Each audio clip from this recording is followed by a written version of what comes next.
Занд өгч хоёул подкаст эхлэе. Подкаст эхлэе. Окей. За. Одоо урилга бүлэж авч ирсэн гэдэл дандаа эхэлдэг гэсэн энэ одоо гэртээ урьсан байлаа. Ийм гой Монгол гэртээ ураад подкастыг боломж өгч байлаа. Манай зочилж ирж байгаад их баярлалаа. За ийм гой гэр барьц андагч маань одоо Австрийн Грац амьдардаг байгаа тийм. Тэгээд подкаст маань юу хийдэг вэ гэдэг нэртэй. Тэгээд ер нь бол ажил мэргэжлийн тухай хийж байгаа эрхэлж байгаа ажил эсвэл одоо өөрөө дураа юу гэдэг лээ хүсэл сонирхлоор хийж байгаа ажлын тухай ярьдаг подкаст байгаа. Тэгээд хоёлаа юу хийдэг вэ гэд яриага эхлэе. Юу хийж эзэмшсэн мэргэжил ярьж гэнэ үү эсвэл за ер нь одоо та би тим юм хийж байгаа гэж хэлэхдээ одоо нөгөө зөндөө юм таавал одоо алин хийж байгаа шүү дээ. Тэр олон дундаас алийг илүү их эсвэл нөгөө дуртай хийдэг байж гэдэг юм уу те. Эсвэл алинд нь илүү цаг зарцуулж байна. Тэрнээсээ арай бага цаг зарцуулж байгаа руу ингээд ягаад тэгэхээр тааж нэг юм хийдэг учраас тийм. Ер нь яг хоо зур ажил амьдрал дээр ажиллаж байхад яг одоо эзэмшсэн мэргэж дээр ажиллаж байгаа хүмүүс бол бас тэр бүр их түгээмэл биш. Тэгээд ямар нэгэн шалтгаанаар мэргэжлийн ажлыг хийгээгүй хүмүүс бол зөндөл байдаг тий. Тэгэхээр анх бол яг хятад судлаар яваад тэгээд нийтдээ Монголд байж байхдаа бол 5 жил сурж байгаа төгссөн. Австрид Вений их сургуулийн хэвлэлийн ангид сураад 6 жил сурж байгаа мастер хамгаалаад төгссөн. Тэгээд нийтдээ бодоод үзэхэд бол нэг 11-12 жил хятад судлал сурсан байна. Гэхдээ хятад судлалаар ажиллаагүй бодохоор их цаг зарцуулсан боловч ийм мэргэжлэр ажиллаагүй гэдэг нэг бодлын жоохон сэтгэл дундуур тий. Нөгөө бодлын яг угаасаа ер нь аавын одоо зааж өгсөн нэг амьдралын хандлага нь өнгөрсөн амьдралдаа ерөөсөө харамсаад хэрэггүй. Тийм хандлагатай байж сурах хэрэгтэй ерөөсөө их юм болоод хүн ер нь нэг тийм олон буруу сонголт хийхээс одоо зайлсхийдэг тийм болж чаддаг л гэсэн тийм амьдралын одоо гүн ухаан гэх юм уу. Тэгээд айлхоор өнгөрсөн амьдралынхаа бас дандаа эрэг талаас нь болж харж байгаарай гэдэг. Тэгэхээр ядад судлал бол мэдээж оюуны хувьд намайг их байжулсан. Болов маш төвхтэй юмыг ном зохиол одоо эрдмийн ажил уншаад ойлгодог. Хаад бол ятод тэгж бичдэг. Маш хэцүү хүн ойлгоход бол их бэрхтэй юм дал дотохтой. Их одоо битүү тийм ээ үзүүрээ зоргоо тийм юм бичдэг л дээ. Тэгэхээр тэрийг ойлгож чаддаг болсон маань бас их том болт юм байна гэж бодож байгаа. За 94 оноос хойш англи хэлтэй эхлээд англи хэлтэй юу аялал жуулчлалын хөдөж орчуулагч хийжсэн. 2006 оноос ахуулаад герман хэлтэй Австри жуулчтай хөдөж орчуулагч хийсэн. Тэгээд мөнхрийнхөө ажилтдаг агентурт яг Монголд явуулж байгаа группийн аяллуудыг хариуцаад тэгээд өдөрж орчуулагч хийж байхдаа бас өөрөө галтгоогоо бариад явдаг гэсэн. Тэр бол миний хувьд бол яг бас нэг төрлийн мэргэжлийн ажил гэж хэлж болохоор хэдий тийм аялал жуулчлалын хөдөж гэсэн мэргэжлийн сургууль төгсөөгүй ч гэсэн. Ер нь нөхөр маань аялал жуулчлалын ажил эрхэлдэг учраас дандаа ойрхон орнуудаар аялдаг. Тэгэхээр гэртээ байхасаа байхгүй нэг ийм одоо амьдралын онцлогоос шалтгаалаад хүүхдээ орхиод одоо тэг ажил хийгээд бүтэн цагаар ажил хийгээд явахад бол хүндрэлтэйс учраас ихэнхдээ бага цагийн ажил хийж ирсэн. Гэртээ суугаад нэг бодлын гэрээ эзэгтэй нөгөө талаар бол яг дуудлагын орчуулга хийхдээ Австрийн янз бүрийн байгууллагуудад дуудлагын орчуулагч хийж ажил Урания тэгээд Volkshochschule гэдэг ийм хоёр янзын сургуульд оройн цагаар хятад монгол хэл заах ч гэдэм үү тийм ажлууд хийж исэн. Тэгээд хоёр дахь хүүхэд гарсны дараа яг ер нь одоо хүний нөхцөл амьдарч байгаа хүмүүст монголчууд их тохиолддог баг тий. Төрсний дараах одоо сэтгэл зүйн хямрал гэх юм уу илгэн саднаа сандаг тий их орноо санаж битэрдэг тэрнтэй холбоотой байж магадгүй гэж би бодсон. Тэгээд тэрийг өөрөө эртхэн одоо өөрөө мэдэрсэн гэх юм уу. Тэгээд одоо тий сэтгэл зүйн эмчилгээ гэж явахаасаа илүү зөвлөгөө авч явахаасаа илүү өөрөө зур шууд бий даа. Элдв янзын ном уншаад хүмүүсийн өөрснийхөө одоо бас нөгөө туусан туршлагаа солилцдог тийм форумнууд байдаг та. Цахим одоо чуулганууд гэх юм уу.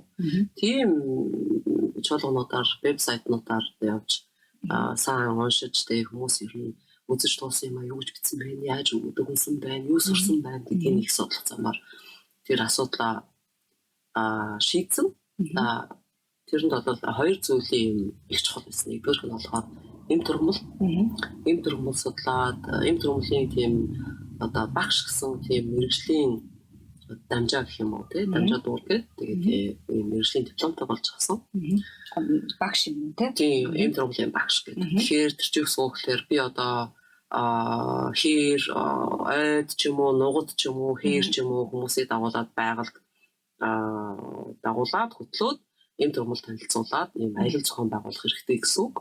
Үгүй бол одоо семинар үгүй бас нөгөө эм турмалаар одоо гарын дорх эм турмал одоо яаж боловсруулж байгаагаа хүмүүст үзүүлэх тийм хичээл сургалт явуулах хэрэгтэй гэсэн үг. Тэр бол миний хувьд бол амьдрал тохиолдсон хүний амьдралд тохиолдсон чухал зүйлүүд гэж байдаг. Тэр бас хамгийн одоо тод томроо гэж би өөрөө боддог. Тэ. Хоёрдугаар нэг чухал сурч авсан юм гэх юм бол тэр зүудний йога.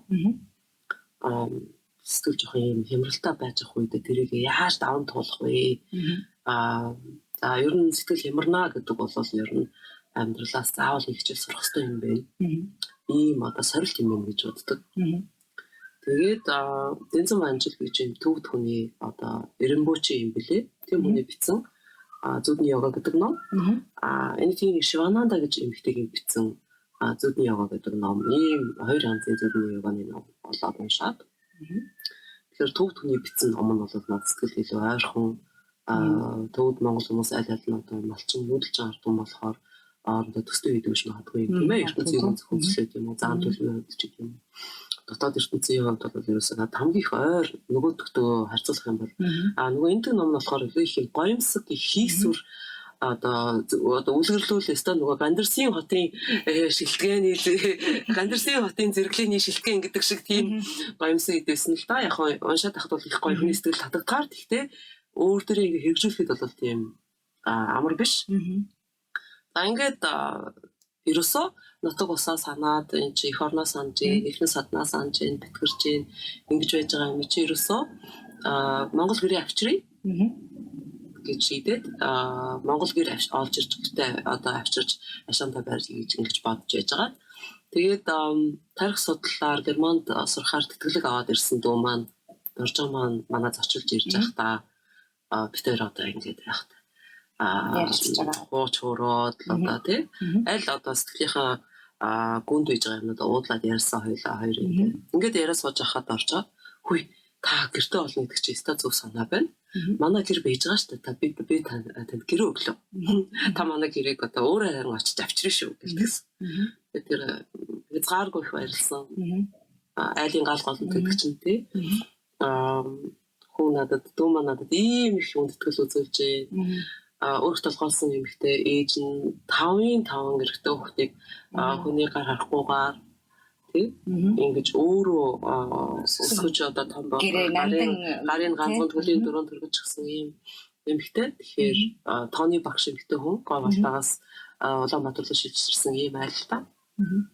Тэгээ гэрээ Монголд нөгөө анх эм турмалын тухай сургалт явуулаад анх бол амтлагч ногоо ангаах хувцастай амтлагч ногоо тэгээд аюурведийн үндсэн ойлголтуудтай холбоод нэг юм сургалт явуулсан. Тэгээд тэр сургалт явуулах үеэрээ гэрээ хөөцөлтөөд M&M гэдэг тийм Германы трак гэдэг одоо ачааны машинаар замаар ачаа зүүдэг тийм компаниар дамжуулаад тээвэрлүүлээд гэрээ авчирсан.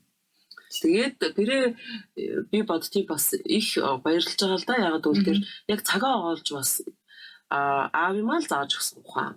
Одоо хүний царай хардаг ч юм уу үгүй болвол өөрийнхөө яагаад байгааг мэдгүй цаг алдаж суухын оронд аль болохоор шийдэл хурдхан шиг болохыг олж хайх.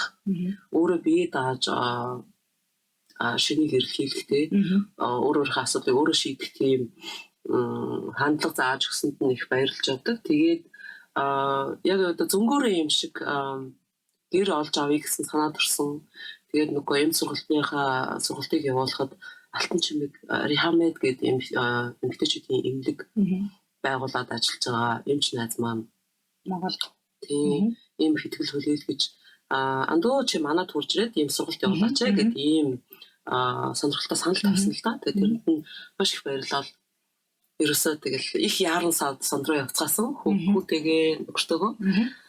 Тэгэл очиод сургалтаа явуулаад тэр сургалтынхаа явуулж авах одоо хугацаанд бас гэрээ хөөцөлтөд нааш нь явуулсан. Тэгээд эргээд бодоход яг ам ультас амтсан байна гэж. Ирчээд Герман ирээгүй бийжэтэл ерөөсөө 1 сараас ан гараал ковид дэгдээл.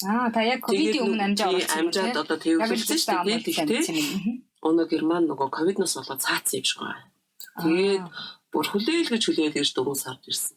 Тэгээд ковид одоо ийд одоо яачаад тархачаад дөнгөж дэгдчихэд тэгээд одоо хөл хориотой болцоод ингээд байж хахад нөхөр маань нөгөө аяллуудгүй болчихж байгаа. Eerst тийшээ одоо ажиллаж авч явах ажлыг болчихж байгаа. Тэгэхээр яг ийм үед битээр гэрээ бариад янзлаад энэ юмнуудаа хийгээд би нэг юм гар урлын юм бас арьсаар арширээр хийдэг байгаа. Тийм. Тэгээд энэ өөрөө бүгдийг бодсон тийм. Энэ хээнүүд чам сонирхолтой санагдаж байна. Наа чи нөгөө хадны хэвэл үү? Тэрнтэй их төстэй санагдаад байна. Үгүй нөгөө Төв Азийн нутгийн одоо хамгийн анхны морьтой нүүдэлчин малчин хүмүүс скитүүд гэж ярьдаг. Эртний скитүүд гэхээр манай тооллын өмнөх нийтийн тооллын өмнөх 7 дугаар зуунд амьдарч ирсэн хүмүүс гэх юм блэ. Тэгэхээр яг өнөөгийн одоо Монголын нутаг дэвсгэрээр амьдарч ирсэн хүмүүс их сонирхолтой хүмүүс. Тэгэхээр энэ хүмүүсийн одоо өв соёлнууд их сонирхолтой санагддаг. Тэгээ энийг бол яг зооморфик гэж нэрлэдэг юм билээ яг дизайнд тийм ээ одоо юунд урлагийн ертөнцид бол тэгээд их сонирхолтой судалгаанууд байдаг л да. Тэгээд тэр скитүүдээс үлдсэн ийм одоо юу гэдэг муми гэж нэрлэдэг тийм үү? Одоо байнга одоо замдан шуулж яасан хөлдөөсөн тийм юу цогцос. Тэр Баатар эрийн одоо мөрөн дээр байсан цээжин биен дээр байжсэн гар дагуулж одоо шивсэн байсан юм шивээсний зургуудыг түүхчид юу яаж одоо сэргийн завсруулаач гэх юм уу ийм төрсүүдийг нь бол сайн тодруулж гаргаж ирсэн. Тэгэхээр энэ нэг сонирхдаг учраас оруулсан. Тэгээд эдгээр бол ер нь ихэнх нь бас тэр нөгөө Баатар эрийн юу шивээснээс оруулсан. Шиний шин тань тэгэхээр одоо тэр юунаас номноос ч юм уу нэгнээс хараад оруулсан байж тээ. Түүх соёлын номнуудаас олж аваад тэгэл энэ одоо авиас байгаа юм байна. Зурах авиас л. Тэгээд их шүтдэг. Яг манай Монголын одоо бидний одоо үг дэц гэж ойлгож болохоор хүмүүс ахгүй юу? Яг тэгвэл эдгээр үг соёлыг бид нар өөрчлөж залгамжилж авсан хүмүүс. Жил дотор үүсгэдэг. Тэгэхээр монголчууд дотор одоо бас хөөрхөн ийм шар дайгтай, бүр алтан шар дайгтай ногоонуудтэй тийм хөвгт байдаг штеп. Нэг хонгор шар зүстэй тийм. Тэгэхээр тэр бол ерөөсөө миний бодлоор бол өстой нэг эртний скифчүүдийн удам ухсаа явж байна л гэж би боддог. Яг Орсын казакуудад байдаг гэсэн тэдний юу удам ухсаа казакууд кыргызуудад байдаг л гэж үздэг юм билээ. Тэгэхээр монголчууд ч бас байдаг. За тэгээ гэрээ хоёр чинь тэгэхээр 4 сар. Яг тэгээд нөгөө ковидын үеэр бид нар чинь хоёлаа аль аль нь завгүй ингээл юм хийгээл хамтраалнуудаа хийгээл гэрээ тогчлоод авшраад ерөөс удааг байгаа юм байна тий. Тэгээд 2 жил болж байна гэсэн үг тийм бараг 2 жил болохгүй тийм. Тэгээд яг ковидтай адилхан настай. Тэгээд энд амьдардаг тулгаа гэдэг залуу их гоё сэтгэл гаргаж сайхан барьж өгсөн. Бид нар өөрснөө бол барьж чадахгүйсэн. Тэгэхээр би өөрөө нэлээд голж суусан л та. Уул Монгол гэрт өссөн хүн бийжээж, малын их хүчний хүн бийжээж, хүүхд бийжээж яхаараа ингээд одоо Монгол гэр барих те ясаа ингээд мартцсан байна вэ гэдэг өөртөө ингээд дүнэлтийг байж лаа. Тэгээд тулгаа маань ирээд энэ Грац гэдэг таньдаг хүмүүс маань ирээд оюун гэрэл гэж нэг юмтай байгаа. Тэгээд тэд маань ирээд сэтгэл гаргаж өдөржингөө яажгаад хамтарч агаад барьж өгсөн. Тэгээд чи 2 жилийн хугацаанд та ч ерөөсө бүх юм гэр дотор одоо байна шүү дээ. Одоо бүхэл байдаг юм байна. Имэйл байна, авдар нь байна, ширээн байна, галзуу юм байна тий. Бүгдийг нь одоо энэ богино хугацаанд маш амжилттай цуглаж чадсан байна. Тэгээ бид тээр яг бас нөгөө цоо шин юмнууд авчрах биш. Аль болохоор дандаа одоо хэрвчтийн эмээгээс үлдсэн жишээлх юм бол энэ эмээгээс үлдсэн шүүгээ. Тэгэхээр яг миний нэг хийсэн алдаа бол нөгөө Монголоос гэр авчрах та. Юу авдар аваагүй нь буруу болсон байна. Яг бол Монгол авдар бол энд олддгүй юм байна. Дандаа ингээд нөгөө дээд хэсэг нь ингэж онгоодог авдрууд байд юм байна. Европын авдрууд ч.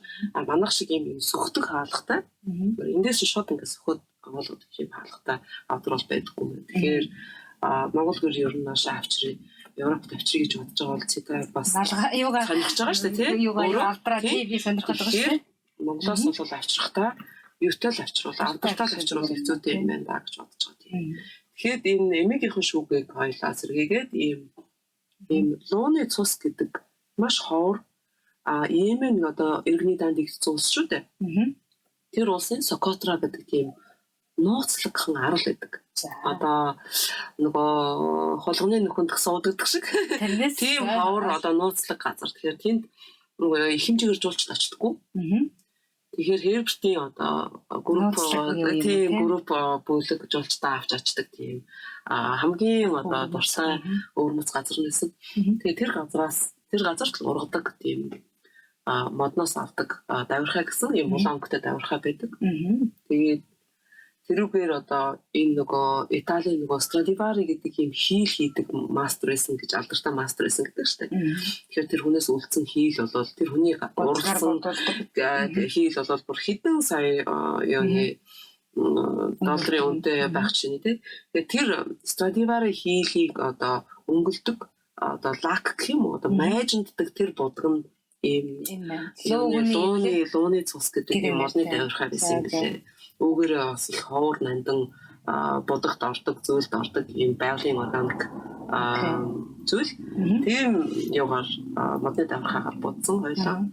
Тэгээд эргэлт гоёж чимгэлсэн. Тийм тий. Тэгээд айлхаар хуучин юмыг сэргээн засварлах маягаар эргээгээд гоёж чимэх маягаар тэгж хийсэн юм да.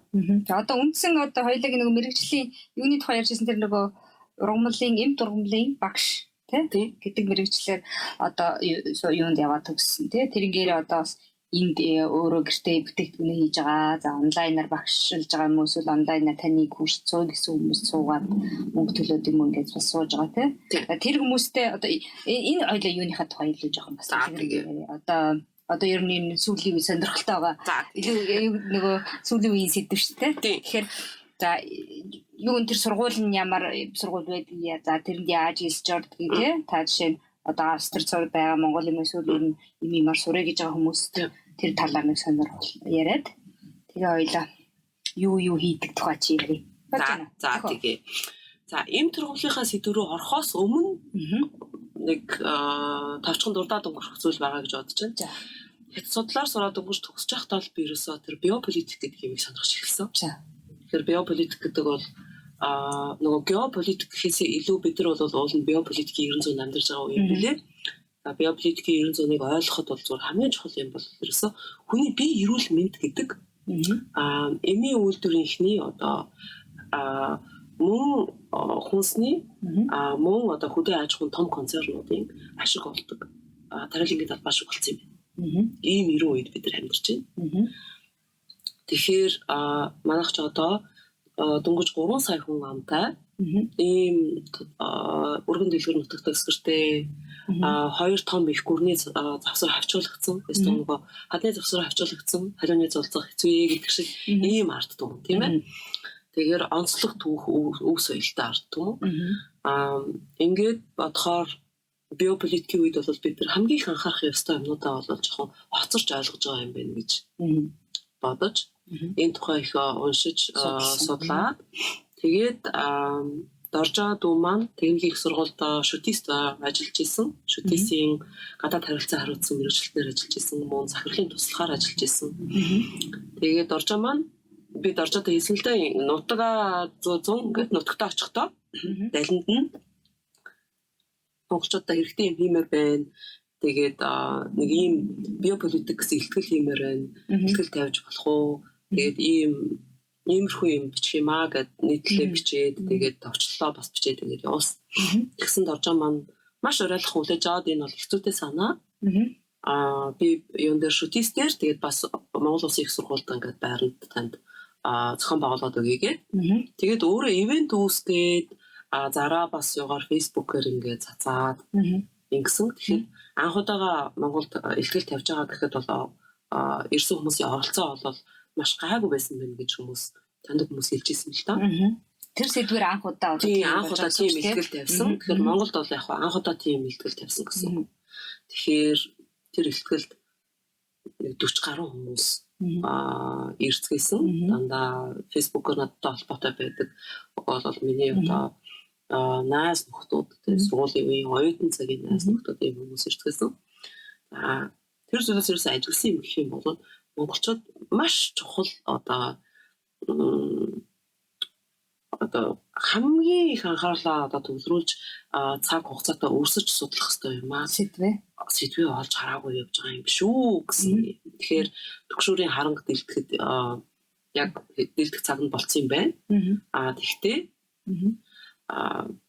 хүмүүс энэ тухай ерөөсөө мэдэхгүй байгаа учраас арай жоохон эртчиж уншуу даа гэж тийм эргэлзээд төрж исэн. Гэтэл одоо бол яг ковид одоо энэ цар тахал гэдэг айхтар өвчнөд игдээд хүмүүсийн хөл хөдөлгөөнийг хаагаад ингээд дэлхийд даяараа хорионд ороод хөл хорионд тийм ээ ингээд цээртэй болоод ингэж байгаа нөхцөлд маш олон хүмүүс одоо ажилгүй боллоо. Эдийн засгийн гүнзгий хямралд орж байна тийм. Яг ийм үед бол би монголчуудад хамгийн хэрэгтэй сэдв одоо монголчуудын би одоо энэ ихтгэлээ хэрвээ дахиад тавьдаг ч юм уу энэ сэдвээр дахиад ингээд сургалт явуулах юм бол хүмүүс тэр үеийг бодоод 2016 онд уншсан үеийг бодох юм бол илүү их одоо сонор сарга хүлээж авах байхаа гэж бодож байгаа. Одоо цаг үеийн илүү бэлэн болсон одоо жимсээр бол одоо боловсроод ирсэн ийм цаг үе юм байна гэж бодож байна. За ингээд ийм тургамал судлах болсон шалтгаан гэвэл яг ер нь оюутан багтаа бас эрүүл хоолт гэдэг бол тийм сайн мэддэггүй байж. Оюутан хүний амьдрал бас тийм байдаг шүү дээ тийм. Их яруу санд руу явна тийм ээ. Аль болохоор хичээл сургуулаа амжуулах тэгээд ар гэрийн ажил эмхтэн оюутнууд ялангуяа. Тэгэж байж хагаад их хэмжээгээр кофе уугаад тэгээд одоо нөгөө амьтны гаралтай уург ихтэй юм мэддэг мэдээж бодоод тахт бол мах их иддэг байсан байх мэдээж. За тэгээд дээрээс нь бүтээгдэхүүн тийм одоо энэ 100% одоо жимсний шүүс гэдэг чинь эрүүл гэж ойлгоод уугаад байдаг байлаа. Нөгөө тетрапак гэдэг юутаас авалгаатай байдаг шүү дээ. Тэгсэн чинь тэр чинь асар их одоо чихэр нэмээд хийцэн мөнгө оруулсан байдаг. Ер нь шал дэмий идэх гэж байна. Тэгээд миний бие ер нь их хүчилдсэн байсан юм шиг байна. Тэгээд ерөөс оюутан үеэс хулаад жоохон үе мөч өвдөд идэг, шүн өвдөд идэг, шөнөө одоо бүр хөтөн хүс асгараад энэ ингээд хаар эмч төчөд үзүүлэхээр үе мөчний өвчнийг одоо үе мөчний өвчтэй хүмүүст өгдөг тийм маш хүчтэй өвчин намдагч өгч байгаа. Бичээд өгч байгаа. За тэрийг ингээд аптекаас очиод аваад ингээ уусан чинь ерөөсөө би ерөөсөө нэг 2 өдөр уусан. 2 өдөр уухад сохтон шгалчих. Одоо ийм одоо хүний нөгөө төв тархинд байдаг юу гэдэг байгаа шүү дээ. Хөдөлгөөний тэнцвэрийг хариуцдаг тэр хэсэг нь бол ерөөсөө шууд нэрвэгдсэн гэж би бодож байгаа. Тэгэхээр нийтийн унаанд сууж кампус одоо их сургууль руу явдаг байсан үе. Тэгэл ингээд нийтийн унаанд суухаар ямар ч юм тэнцвэргүй болсон. Тэгээд дотор мухаа оргидог. Шнел баан, үу баан, тэгээд бим одоо шлагсан баан, трамбан суугаад тэгээд бас дугуугаар яваад ингэж ичжилд очдөг гэсэн. Тэгэл ерөөс юу гэж бодсон гэхээр хөрх би чи ингэж болохгүй нь шүү дээ.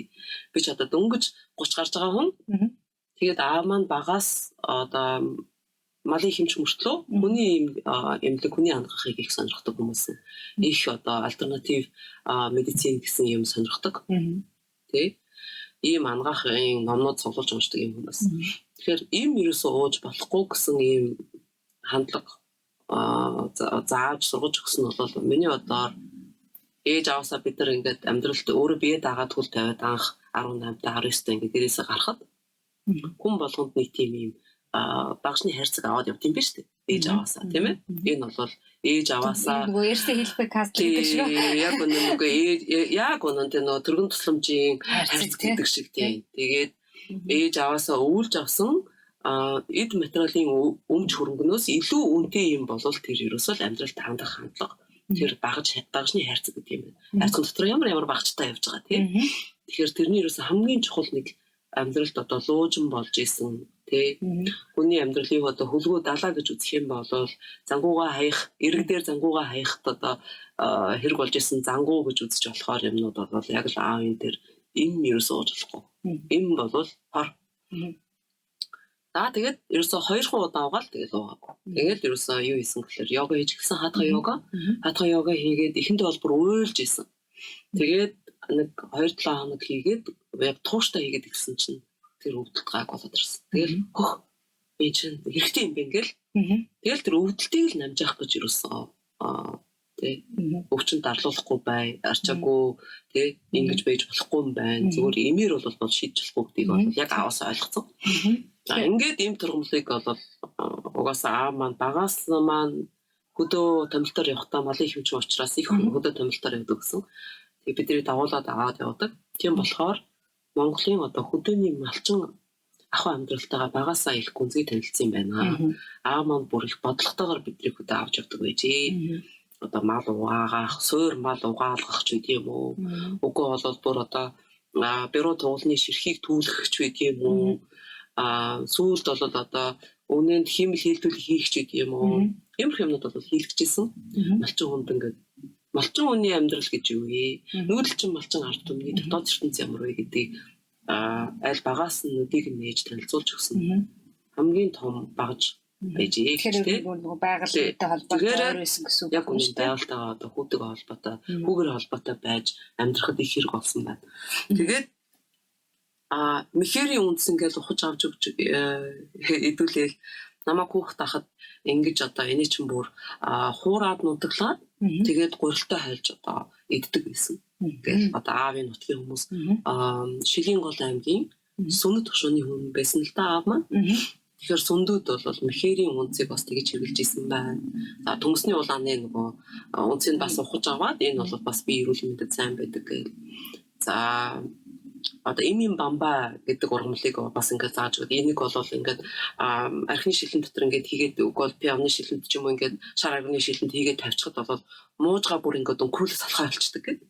Тэр үнэрэнд нь бүр одоо чихэн одоо оройн орж байгаа юм шиг болдог. Тэгээд бүр ингээд өнгөрүүлэл тоглоод бүр газар ингээд эрхэлж унаад л ингээд идэг их сони ид шүү гээл. Тэгээд энийг Оросууд бас юм Валериан ингээд юм тинктур одоо архинд дарсан маягаар тийм туслын маягийн юм бас байдаг. Оросууд бол хийд юм байлээ гэж хэлж өгч байсан. Гэх мэтлэнгээр маш олон эм төрөмөл танилцуулж өгч тийм ном Орос номыг цуглуулж уншиж Оросын талаас бол Төвд Монгол ангаах ухааныг судалсан. Төвд Монгол ангаах ухаанд хэрэгжилсэн эм төрөмлийн судалгааны номууд асар их байдаг.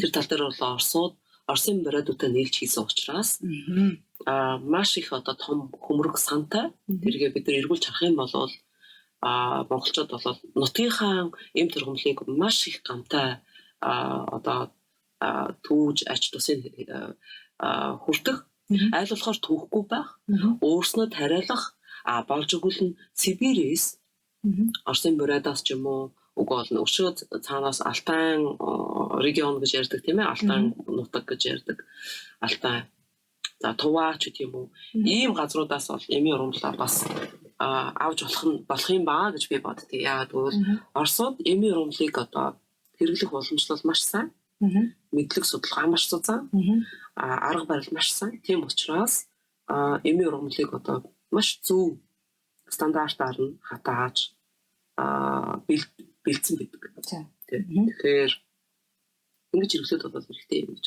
Тэгээд эм турмлаа судлыг гэж улам гүнзгийрүүлж судлах тийм хүсэл гэдэг төрөө тэгээд тийм мэргэжлийн дамжаан сурсан. Сальцбургийн Ситя гэдэг нэртэй институт. Тэнд бол нэг тийм энергетик мэргэжлэр сургадаг үгүй бол ийм Heilkräuter pedagogik гэж нэрлэдэг германаар. Энэ юу гэсэн үг гэхээр эм турмлийн багш гэсэн. чиглэлээр бас сургад юм билээ.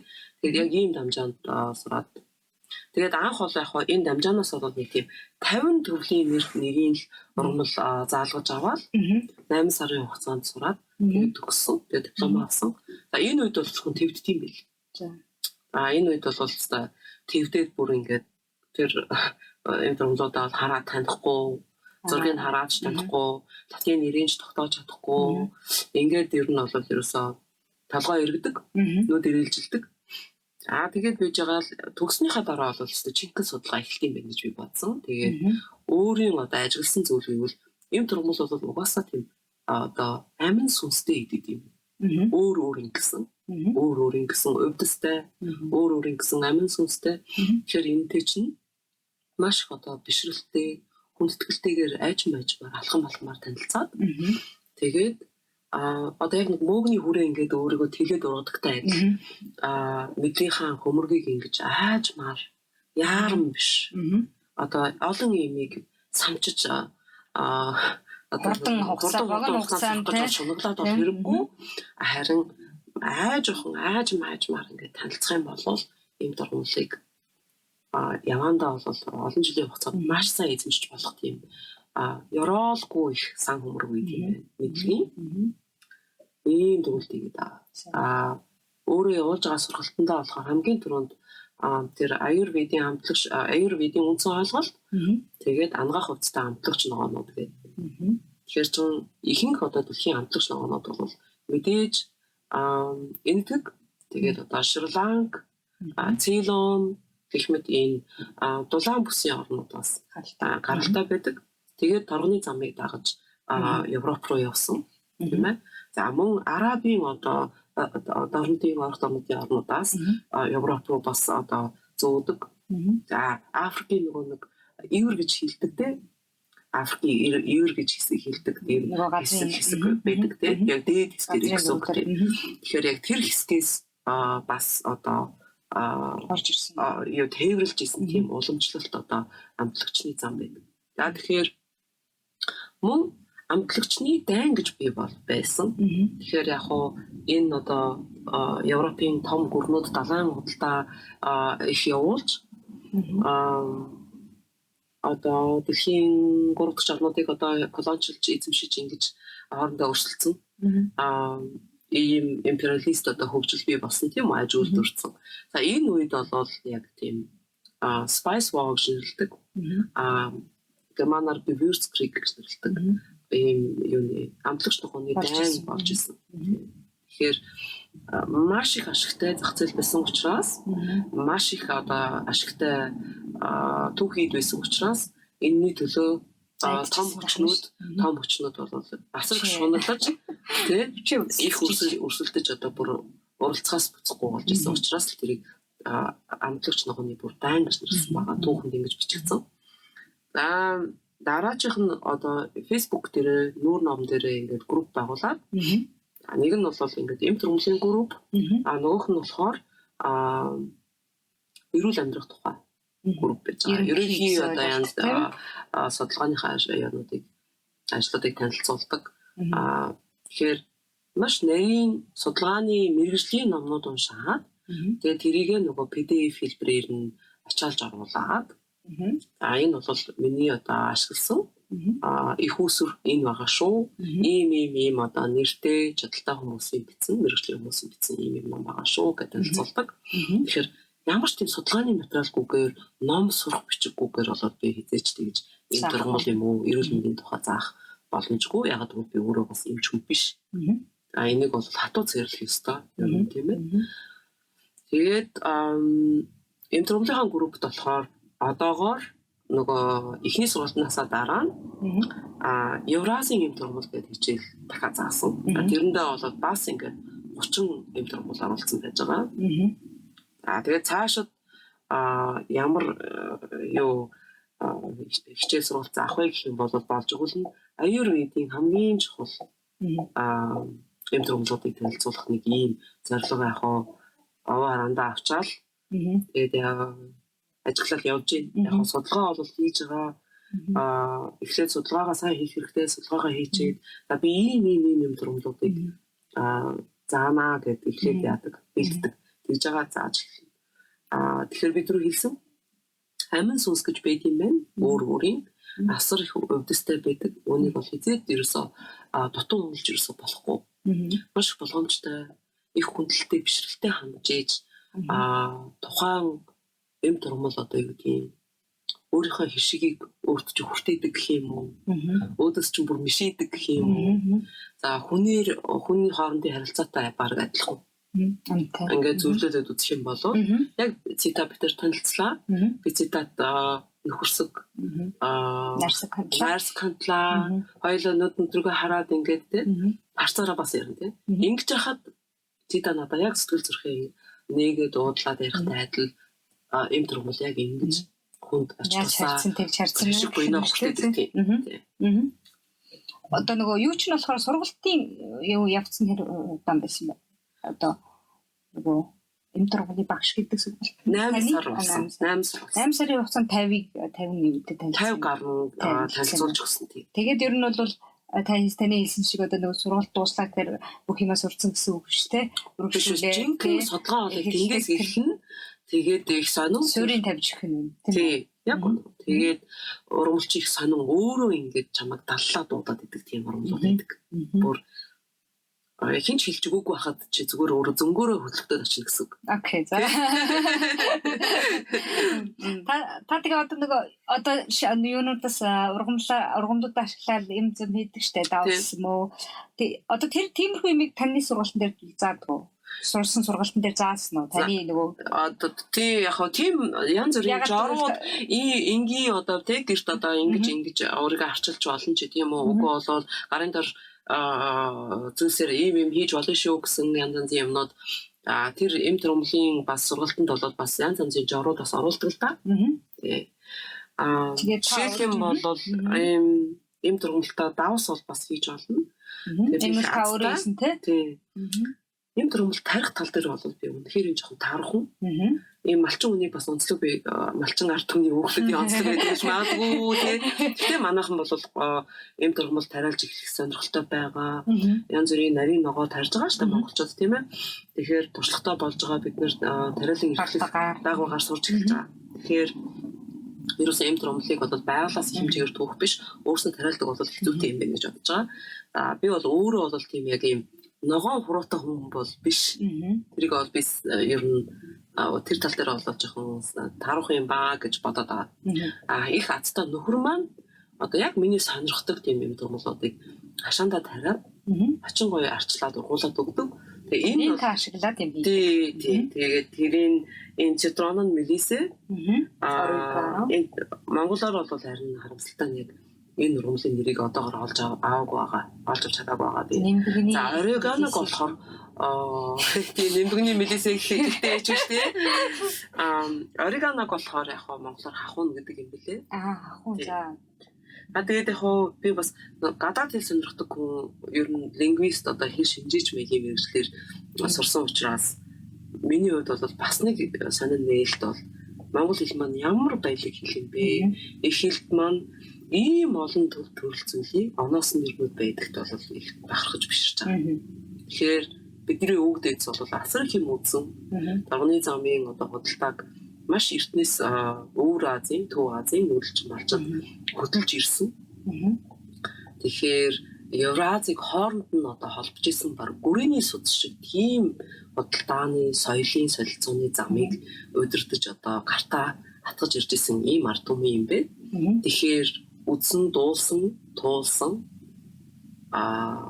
зүйл ихтэй нүд тайлсан ийм хүмүүс байж маш их төрлийн хэрэгжилж исэн байна. Торгоны замын худалдаагаар дамжуулж авч исэн.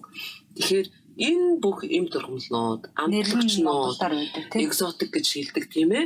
Ховор нандин жимснүүд, халуун хооронд ордог жимснүүд шүү дээ. Ийм олон төрөл зүйлүүд Монгол оноос нэртэй гэдэгт бол би биширч байгаа.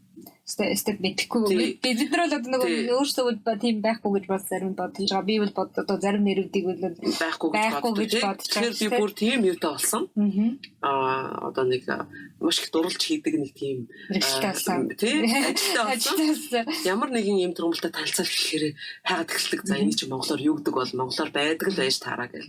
Тэгэхээр энэ Мелисаг бол одоохондоо олоог байгаа. За ер нь бол ихэнх ургамлуудаа бол заасан ургамлуудаа бол бүгдийн шахуу болцсон. Энэ бол монголоор ингэдэг шүү. Энэ давсыг одоо жишээ нь юунд хэрэглүүл сайн бодож нөгөө. За орегано яг хоо хахуун цитron мелисе гэдгийг бол яг хоо салаатанд хэрэглэж болно.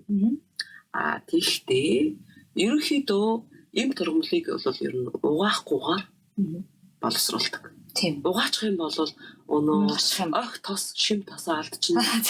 Өнөө нөгөө хамаг шпүрн элементэ гэж нэрлэдэг шүү дээ. Эрдсүүдээ алдчихна, амин дэмнүүдээ алдчихна. Тэгэхээр нөгөө ангаах хувцанд авахгүй болчихно гэсэн үг. Тийм учраас шууд хатаагаад хэрэгэлдэг. Үгүй бол угаахгүйгээр шууд тос мосонд хийж дардаг. Үгүй бол угаахгүйгээр шууд одоо архинд хийж дардаг тийм байдаг учраас арх тосонд дарсан нь бол одоо ариун чанартай гэх юм. Стерил ариут гадах шаардлага байхгүй, халааж одоо болгох шаардлага байхгүй. Ийм турмал хатаасан ургамалтай давс бол харин хоол гаргахын өмнө 5 минутын өмнө ч юм уу 3 минутын өмнө хийж болгоод хүртүүлэх зүг гэж бодож байгаа. Тийм. Тэгээд нэг одоо ариут тоссон гэсэн үг тийм. За ийм нэг энэ бол нэлээд хэдэн төрлийн давс хийсний зүгээр нэг л жишээ. За өөр нэг юм хийдэг. За энэнийхээ яг бол би энэ нөгөө жорын бол одоохондоо хүмүүс бол харамсалтай нь яг хуу ийм тос хийгээд юу патент авахд бол их төвхтэй юм блэ. Зүгээр би өөрөө Монголдо байгаа төвцөлт бол магадгүй юм. Яг 3 дахь орны хүмүүс бол бас патент авахд бол нутгаасаа авахд бол арай гаагүй. Гэтэл ийм одоо зах зээлийн асар ширүүн өрсөлдөөнтэй том концернуудын одоо ноёлол их тогтцсон. Ажил төрчлөлтийн дараагийн баян орнууд гэдэг байгаа шүү дээ. Барууны орнуудад бол өстой патент хувь хүн болол патент авах маш хэцүү юм. Яг бол шууд өрөнд ордог гэж байна. За. Их хэмжээний хураамжтуулдаг учраас тийм учраас хувь хүмүүс бол угаасаа патент авч дийлдэггүй.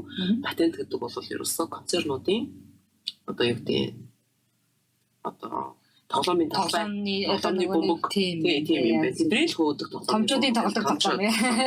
За. За наачлагаар нүүрнээс энэ болохоор жоохон асгарч байна. Тэгтээ нөгөө хаалсан баг чи ингэхээр гоё өнөрлөж болно. Энэ ямар гоё халуун байгаа учраас. Энэ нэг өгчгээд бас сонирхолтой уухтай ямар сонирхолтой уухтай гэхээр нөхөр маань араб хэлтэй, турк хэлтэй, тийм үү. Франц хэлтэй, испани хэлтэй. Тэгээд ямар гоё юм шүү дээ. Араб, испани араб хэлтэй орнуудаар бол маш их явдаг л да. Тэр чинь үсгөө гэхээр залын шашинтай орнуудаар одоо энэ Оман ч юм уу. За турк ч юм уу яг уу. Ерөөсөө Либ, Миб гэдэг одоо Йемен гэдэг одоо баах нэг иргэний дайнд дэгдсэн орнууд байгаа шүү. Тийм орнуудаар явдаг. Тэгчээд нэг онцлог нь Оманы энэ Оросоор бол яг ладан мод гэж би анх оросоор нь ингэж мэдж авчаад тэгээд ладан мод юм гэж яг нэрлэл явж исэн. Англиар болохоор frankincense гэдэг. Германаар болохоор weihrauch гэдэг. Энэ болохоор одоо үн эртнээс одоо арабын худалдаачид Оманаас юм уу үгүй болол Этиопоос ч юм уу зөөдөг. Тэгээд одоо энэ загалмаатны шашинтай Европын орнууд бол асар одоо нандинаж одоо худалдаанд одоо маш их тэмүүлж энийг олж авах гэж ингэж ирсэн уламжлалтай юм лээ. За юунд хэрэглэдэг вэ гэхээр ерөөсөө ихэнхдээ энэ загалмаатны шашинтны юунд сүм хийдэд хэрэглэдэг. Тэгэхээр одоо Библийн нөгөө 3 ариун одоо Бурхны одоо өгсөн бэлэг гэж битсэн гэдэг л дээ. Тэр нь бол ийм 3 янзын мод орсон байдаг гэж байгаа. Нэг нь болохоор нэр гэдэг мод байдаг. За тэр болохоор монгол нэрийг би бол бас сайн мэдгүй. нөгөө нэг мод нь болохоор энэ одоо орсоор ладан гэдэг байгаа. Англиар frankincense гэдэг байгаа. За монголоор гэсэн чинь нэртэй бойгор гэдэг. Бойгор гэдэг модны одоо тавирхаагийн бойгор гэж нэрлэдэг юм байна монголоор. Тэгээд тэр маань ийм Оманы бойгор нь хамгийн одоо дэлхийн өндөр чанартай. Ийм 40 гоё ийм сүүн өнгөтэй, сувдан өнгөтэй тэгээд ийм сувчиг тийм тавирхаа гэдэг л та зарцсан. Тэгээд тийм тавирхаа Оманаас аюулт явах юм бол аваад ирдэг. Тэгээд гинтхэн надад нэг тийм санаад ирсэн. Би ерөөсөө энүүгээр юм хийж үзье. Уул нь бол нөгөө дамжаандаа сурж яваагүй үе шүү дээ. Тэрнээс өмнө дамжаанд орохоос өмнө тэгээд хийж үзье гэдэг ингээ хийсэн чинь гоё юмтай байна. Яг гоё амжилттай болоод тэгээд энэний маань өвдсөх юм бол хэдэн янзын модны давирхаа ордог. Зарим үед бол 8 янзын модны давирхаа ч орно. Зарим үед бол 7 6 гэдэг тухайн үед одоо түүхийн эдний ямар байхаас шалтгаалаад тийм ээ. Тэгээд эрүүл мэндэд ач тусна гэх юм бол уян хүчний өвчин цаа, элдв янзын арсны өвчин цаа, за амьсгалын замын өвчин басан. За жишээлх юм бол эмэгтэйчүүдийн өдрийн ариун цэвэрт бас маш хэрэгтэй. Жишээлх юм бол одоо антибиотик хэрэглэсэн нөхцөл нэг муухай мөөгөнцөр авчдаг ч хүмүүс ч тэгээд мөөгөнцөр нэгдэж өгөхгүй тэгээд эмч антибиотик лама өгөөл ингээдэг айгүй төвөгтэй байдаг тийм ээ. Тэгээд идгэж өгөхгүй салахгүй нэг тийм мөөгөнцөртэй олчдаг ч гэдэг юм. Тэгэхээр тийм нөхцөл дээр их олон зүйлд хэрэг болохоор юм тосоо. За одоо яг энэ ковидны үед бас энэ амьсгалын замын өвчнөөс хамгаалах аюул хэрэгтэй. Тийм учраас би юунда хамарныхаа нөгөө нөхөн дотор нь бас төрөгчдөг. Тэгэхээр надад бол их таатай л байдаг. Найтаж аваад л тэгээд ерөөсөө элдв янзын юу халдвар танаад том болохгүй. Үнэхээр гоё юм. Ер нь нэг модны үнэртэл юм шиг надад санагдаад байсан. Гэхдээ надад бол юуны ямар модыг мэдэхгүйсэн та одоо хэлжлээ л дээ. Гэхдээ нэг ойд явж байгаа юм шиг байна. Мод чимэртэй байгаа юм шиг. Тэгсэн ямар модыг мэдэхгүй те. За ийм юмнууд хийдэм байх те.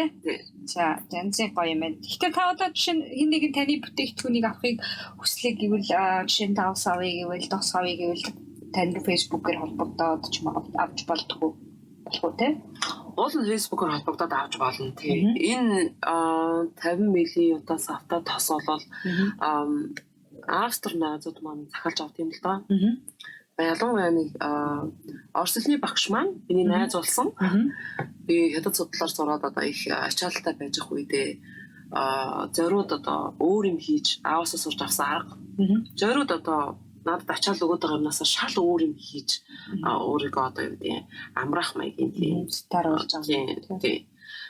Тийм аргатай. Тэгээд нэг семестр Орос хэлний слав судлалын Орос хэлний хичээлж суусан. Тэгээд тэр найзтайгаа танилцсан. Анх бол багш сурагчийн багш эдний харилцаатай байсан. Тэгээд багш маань надад их хайртай болсон. Ягаад хайртай болсон гэхээр Оросоор их хөрхөн цэвэрхэн яриад байна, уншаад байна. Надад юм уншуулах их дуртай. За.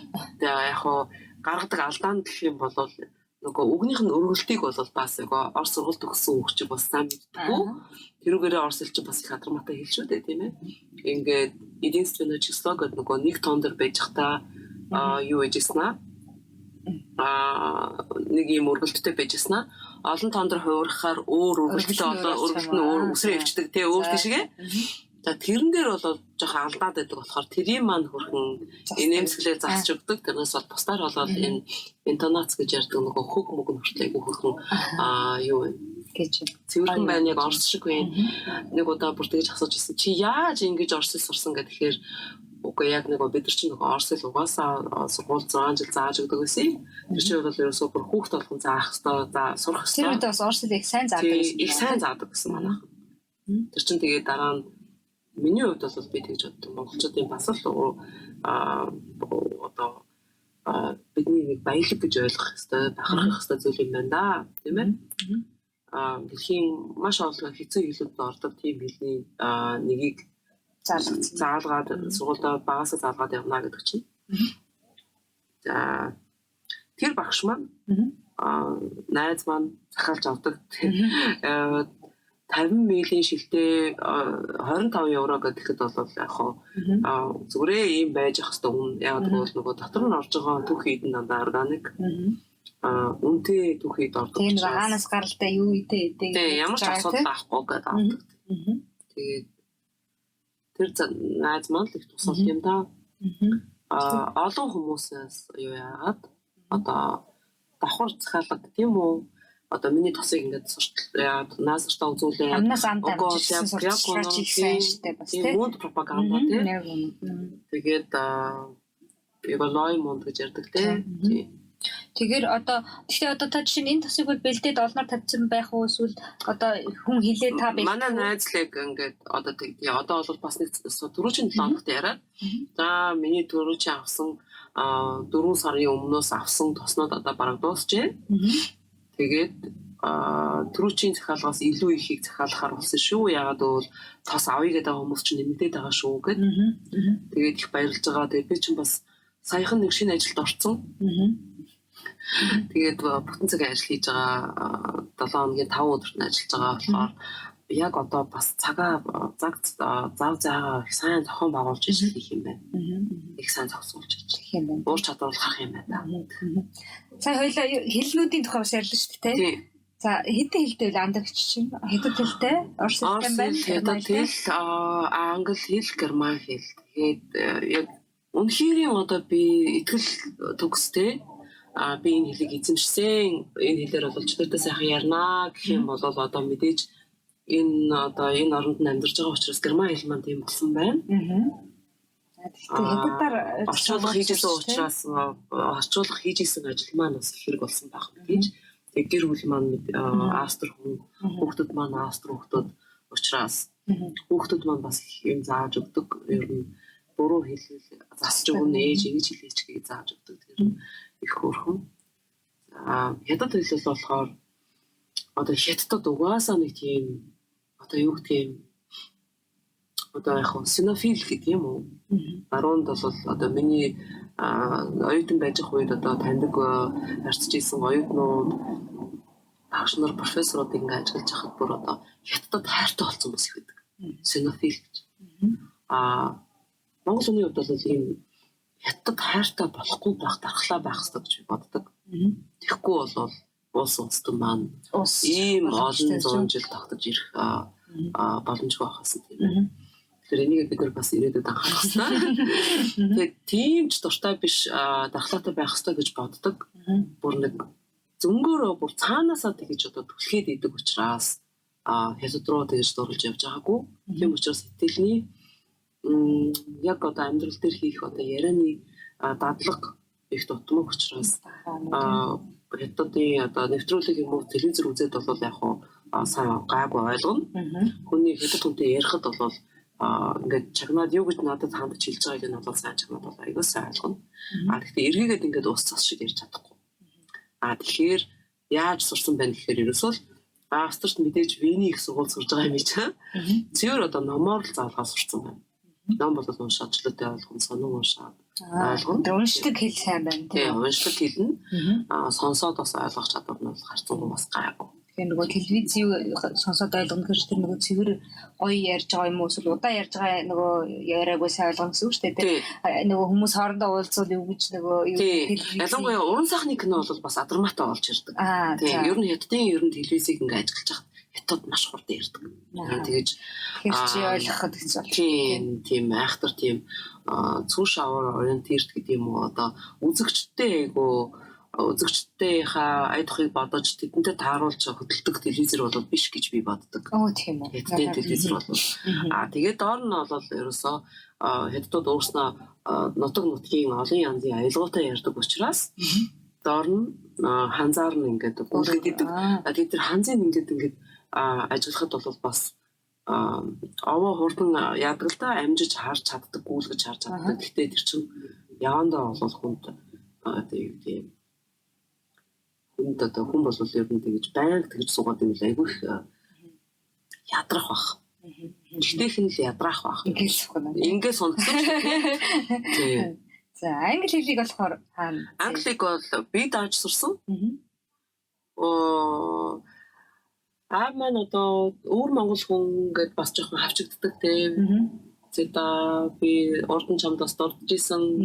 Би нэг тийм авсан сайдаа хөндлөнгийн хүн юм шиг өссөн хүүхд юм шиг байгаамаа гэд. Тэрийг бол хүүхд тахтаа сайн мэддэггүй байжээ. Сүүлдээ яг том болсон хойноо энэ тэр мэдрэмж юу юм бэ гэдэг амьдарч байгаа мэдсэн ойлгосон гэж тийм. Ухамсараар ойлгосон. Тэгэж байхдаа аав маань их л одоо шинийг эрхийлдэг шинжлэх ухаан их сонирхдаг хүн байсан. Тэгэхээр аав бол нэг тийм карьер хөөгд явчи, мундаг алдартай болъё, дарга болъё гэсэн тийм бодол байгаагүй боловч удам судлал одоо генетик их сонирхдаг. Тэгээд тэрүүг ирээ эрдмийн ажил аспирантурт сурмаар байна гэсэн хүсэлт одоо манай шинжлэх ухааны академи гэж байлаа шүү дээ. Тэгэхээр одоо хамгийн одоо дээд хүчин гэх юм уу? Манай боловсролын системээ тэр үеийн коммунизмын үеийн. Тэгээ тийм өргөдөл бичсэн чинь ямар хариу барьсан гэхээр чи урд нь одоо өвөр Монголд байхдаа юу яасан? Японы одоо цэргийн баг сургууль тамрагдаж 2 жил хэртээ сууж исэн байна. Тэгэхээр чи баазрын япон хэлтэй гэсэн үг. Тэгэхээр чамайг тагнуулаар япон хэлийг чинь одоо гүнзгийрүүлж сургаад тэгээд Японд руу тагнуулаар явмаар гэсэн тийм хариу ирүүлсэн байхгүй.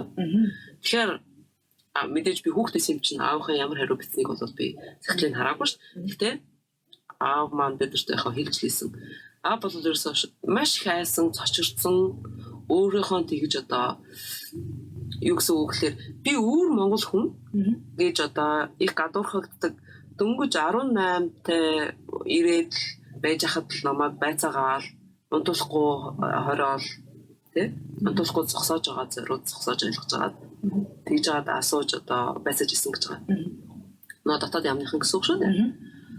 Тэгэхээр би ингэж явж исэн бийжиж миний хийсэн том алдаа боллоо. Шал хүсэх гордож болмооргүй юм горцсон байна би ер нь. Намайг тэртээ дөрөнгөөл ингэж харддаг, ингэдэг, хавчдаг юм чинь би аспирантурт явна гэж одоо хүссэн тийм өргөд бичсэн бол шал илүү явдлаа. Ингээд өөртөө гайж боломжгүй ээж. Тий, гайж ирчлээ. Тэгээд аавын манд хөдөө ажлаас нь халаа. Гэхдээ аав тэгээд юу гэж бичсэн гэхээр хариу нь бол ерөөсөө би ч одоо 5 наснаас өнчин өссөн. Бүтэн өнчин. Тэгэхээр бүтэн өнчин өссөн учраас би одоо тийм эр зориг муутай сул дороод аимхаа им хүн тэгээд та нар надад одоо их тийм одоо төрийн ийм хүнд даалгавар хүлээлгээд ийм их зардал чирэгдэл олгоод ингээд намайг япон хэлний маань сургаад ингээд явуулдаг. Гэтэл би чинь зүрх их муутай хүн энэ ажлыг хийж чадахгүй гэхээр та нарт маш харамсалтай. Би одоо их орондоо ийм юу чирэгдэл хохирол учруулмааргүй байна. Чи энэ ажилд бол би үнэхээр таарахгүй хүн, аимхаа хүн. Ойлгооч миний зовлон би одоо бүтэн өнчин өссөн хүний зовлон гэж бас байт юм байна. Ингээд хариу бичсэн чинь аавын маань ажлаас нь халаад Төв аймгийн мал эмнэлгийн ерөнхий эмч хийж исэн хүн л дээ. Төв аймгийн мал эмнэлгийн ерөнхий эмч хийсэн хамгийн олон жил хийсэн хүн орд юм билээ. Монголд 18 жил хийсэн.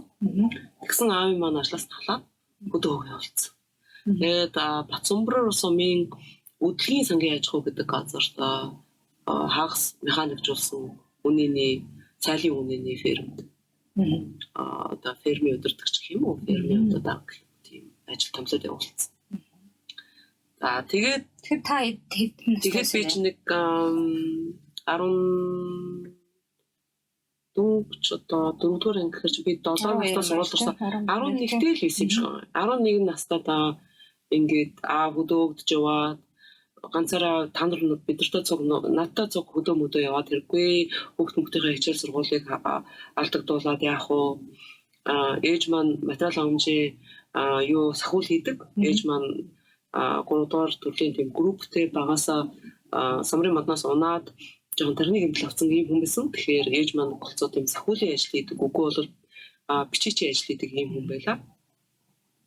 Тэгээд би ганцаараа явчаад тэгээд маань ерөнхийдөө ерөөсөө аливаа юм дандаа өөрийнхөө хүчээр шийддэг. Амьдралд их өөдрөг хандлагатай тийм хүн байсан. Угаасаа бүтэн өнчин хүн бол ер нь тэгжээж л ер нь амьдралыг туулж өдөө таны явсан юм байна да гэж би сүүлд ойлгосон тийм. аав маань амьд явахад хамгийн хэрэгтэй юм байсан юм тэр юм байна. Хүнд итгэл өөдрөг бодол тий. За ингээд аав тийм өөдрөг бодолтой байсан. Намайг удахгүй намсах маань эргээд аав нөө би аав нь бол тэнд их удахгүй байх гэж явсан. Тэгэхээр чинь хөрх амьтанд очоод ээж цагаан сараар идэж юмнуудыг бэлдээд ингээд татсан чинь аавын нөгөө бүрцлээс ууч нь хөдлөөд тэр нь зүрх рүү нороод тэгээд амар өндөр халуутай тэгээд тэр нөгөө фермас өгсөн тэр нөгөө шавар байшин халааж чадахгүй зүрх мухаа халаах гал дуулж чадахгүй тэгээд халуутай хэвчижсэн. Тэгээ ээж бол ерөөсөө эргээд ирэхдээ царай нь бол бүр өөр болсон царай нь одоо бүр өстой баяр өсөлгөө болсон нэгэн твдсэн байрт ирсэн. Тэгээд ээж маань бол явуулна тийм биш хүн.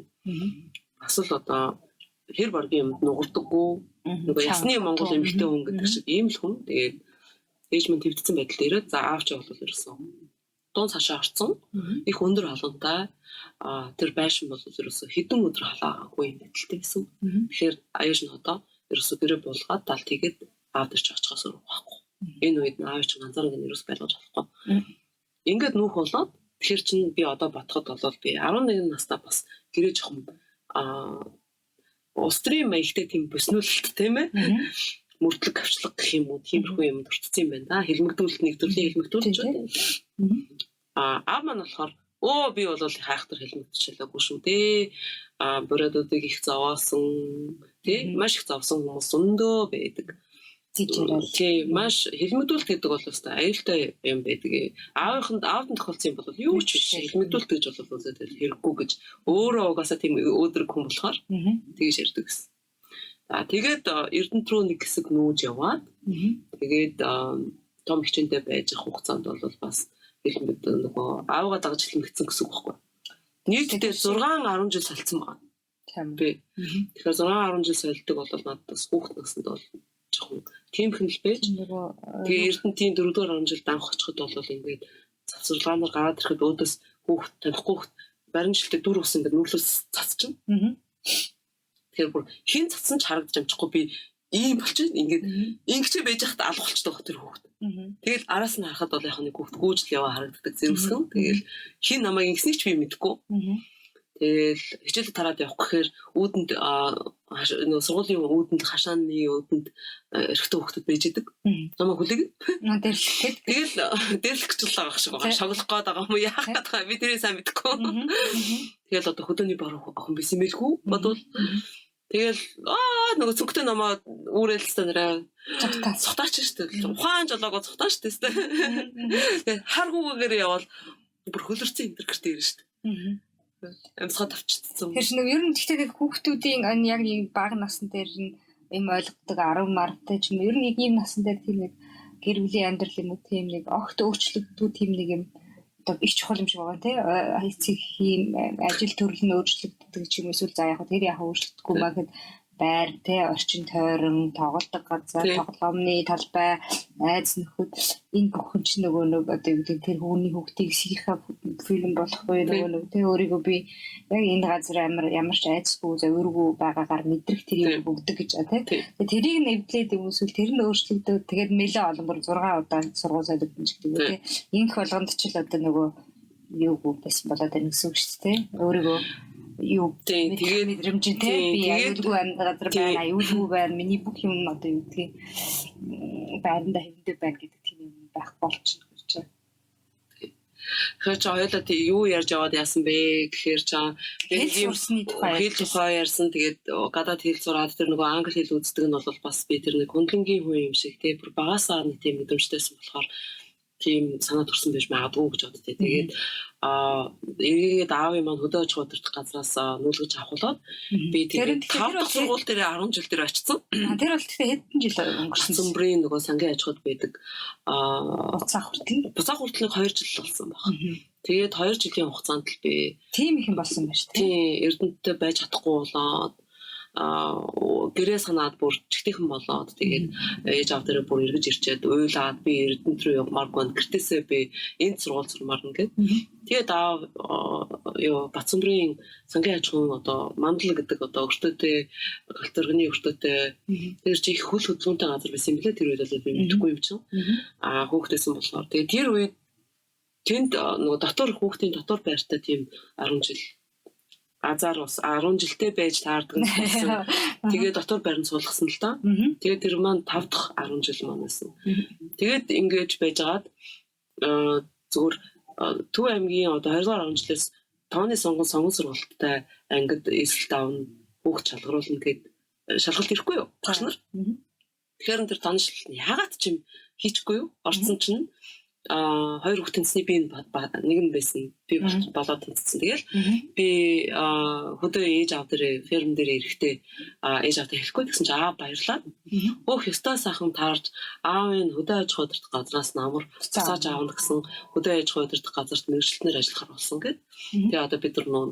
Ингээд нүүхэд за чич доо хэм өргөж дийлэх биш те эмхтөөх юм чи аавын номнуудыг гоё янзлаад сэдвчилж бас яагаад англиад тоосыг арчаад цэвэрлээд ячихгүй юу тавьчихгүй юу гэд тэгэж хийж хахад тийм учебник английского языка гэсэн нэг тийм номнууд гадархгүй юу тэгснээр их хурдан ажиллаж байгаа юм л да ингээд ажиллахад яг тэр үсэг тэр төстэй үсгээр бичсэн бас өөр номнууд гадарлаа тэгээд тэднийг ингээд ялгаж ингэж тавьчихж байгаад аавгаа орой ажилласаа ирэхдээ асуухгүй хаав энэ ямар өчтэй номнууд юм бэ би ийм үсэг ерөөс хараагүй штэ гэдгсэн чинь энэс нэ аав нь яхад нэг англи хэл өөрөө бие дааж үздэм баггүй юу тэгээд энэ маламгийн төрлийн мөрлийн юмнуудаа англиар бас яг олдсон номнуудаа бас уншдээ штэ аав нэгэд гэсэн чи хөөх тийм үү та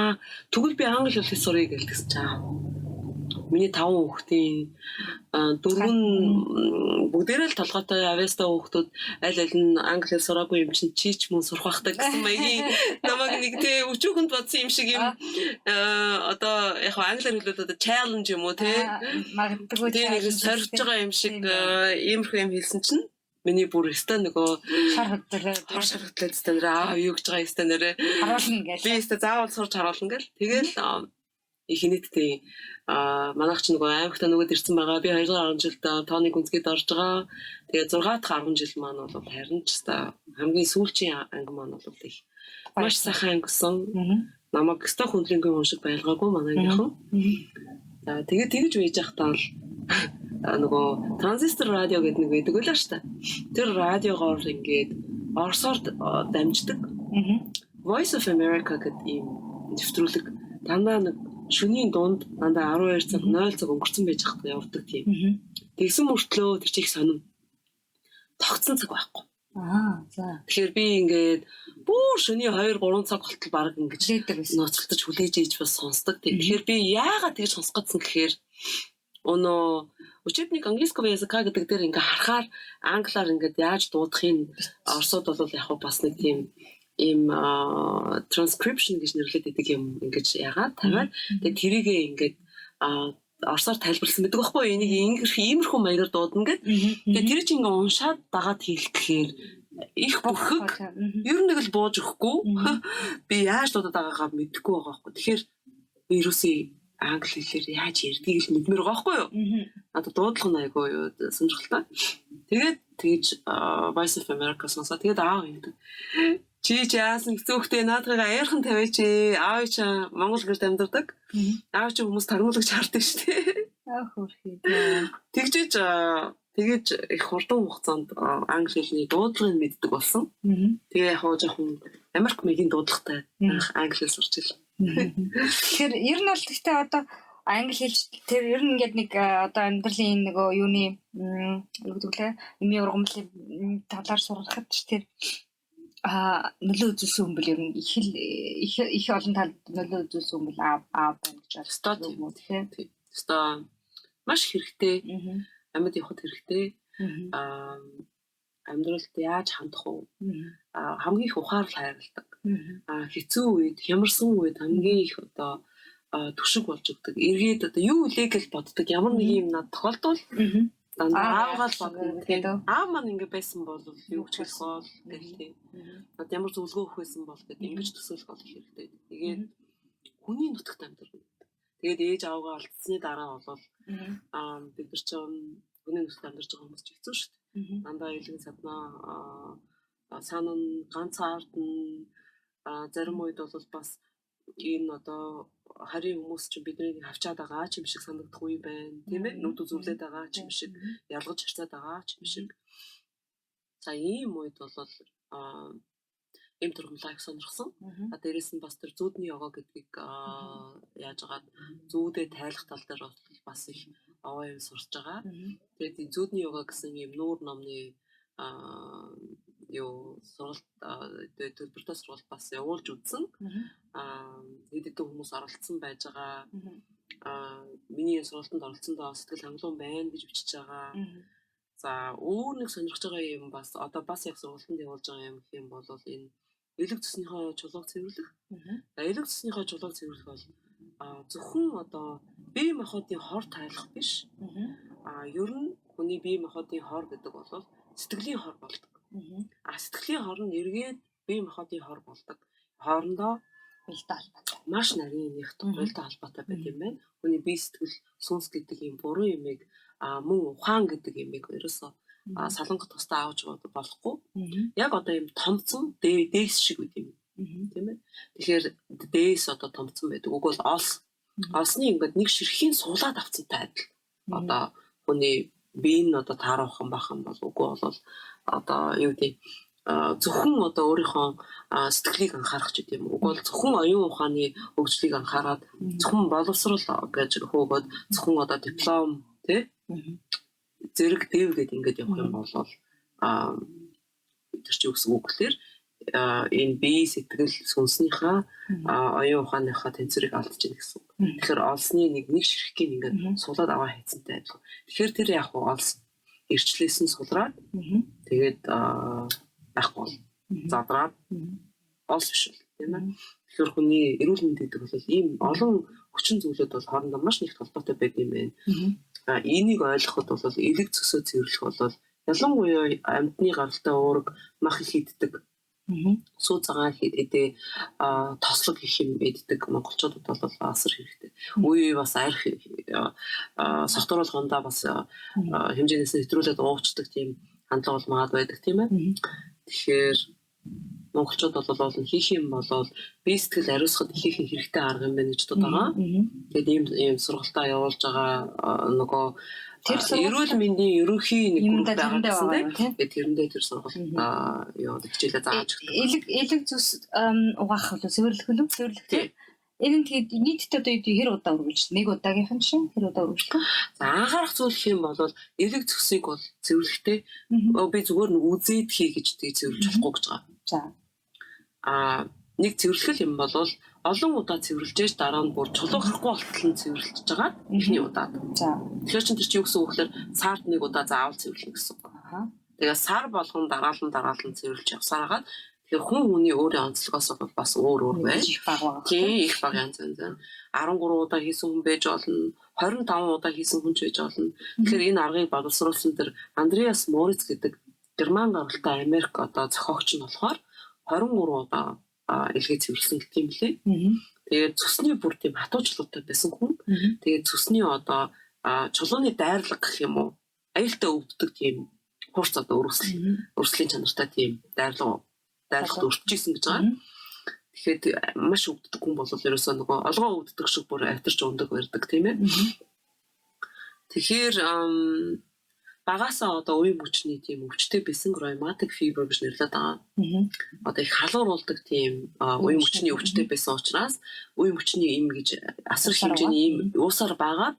Тэгэхээр илгэндээ асар их одоо хортой цусан дээр жулуун молоттой болцсон байсан байна тэр хүн.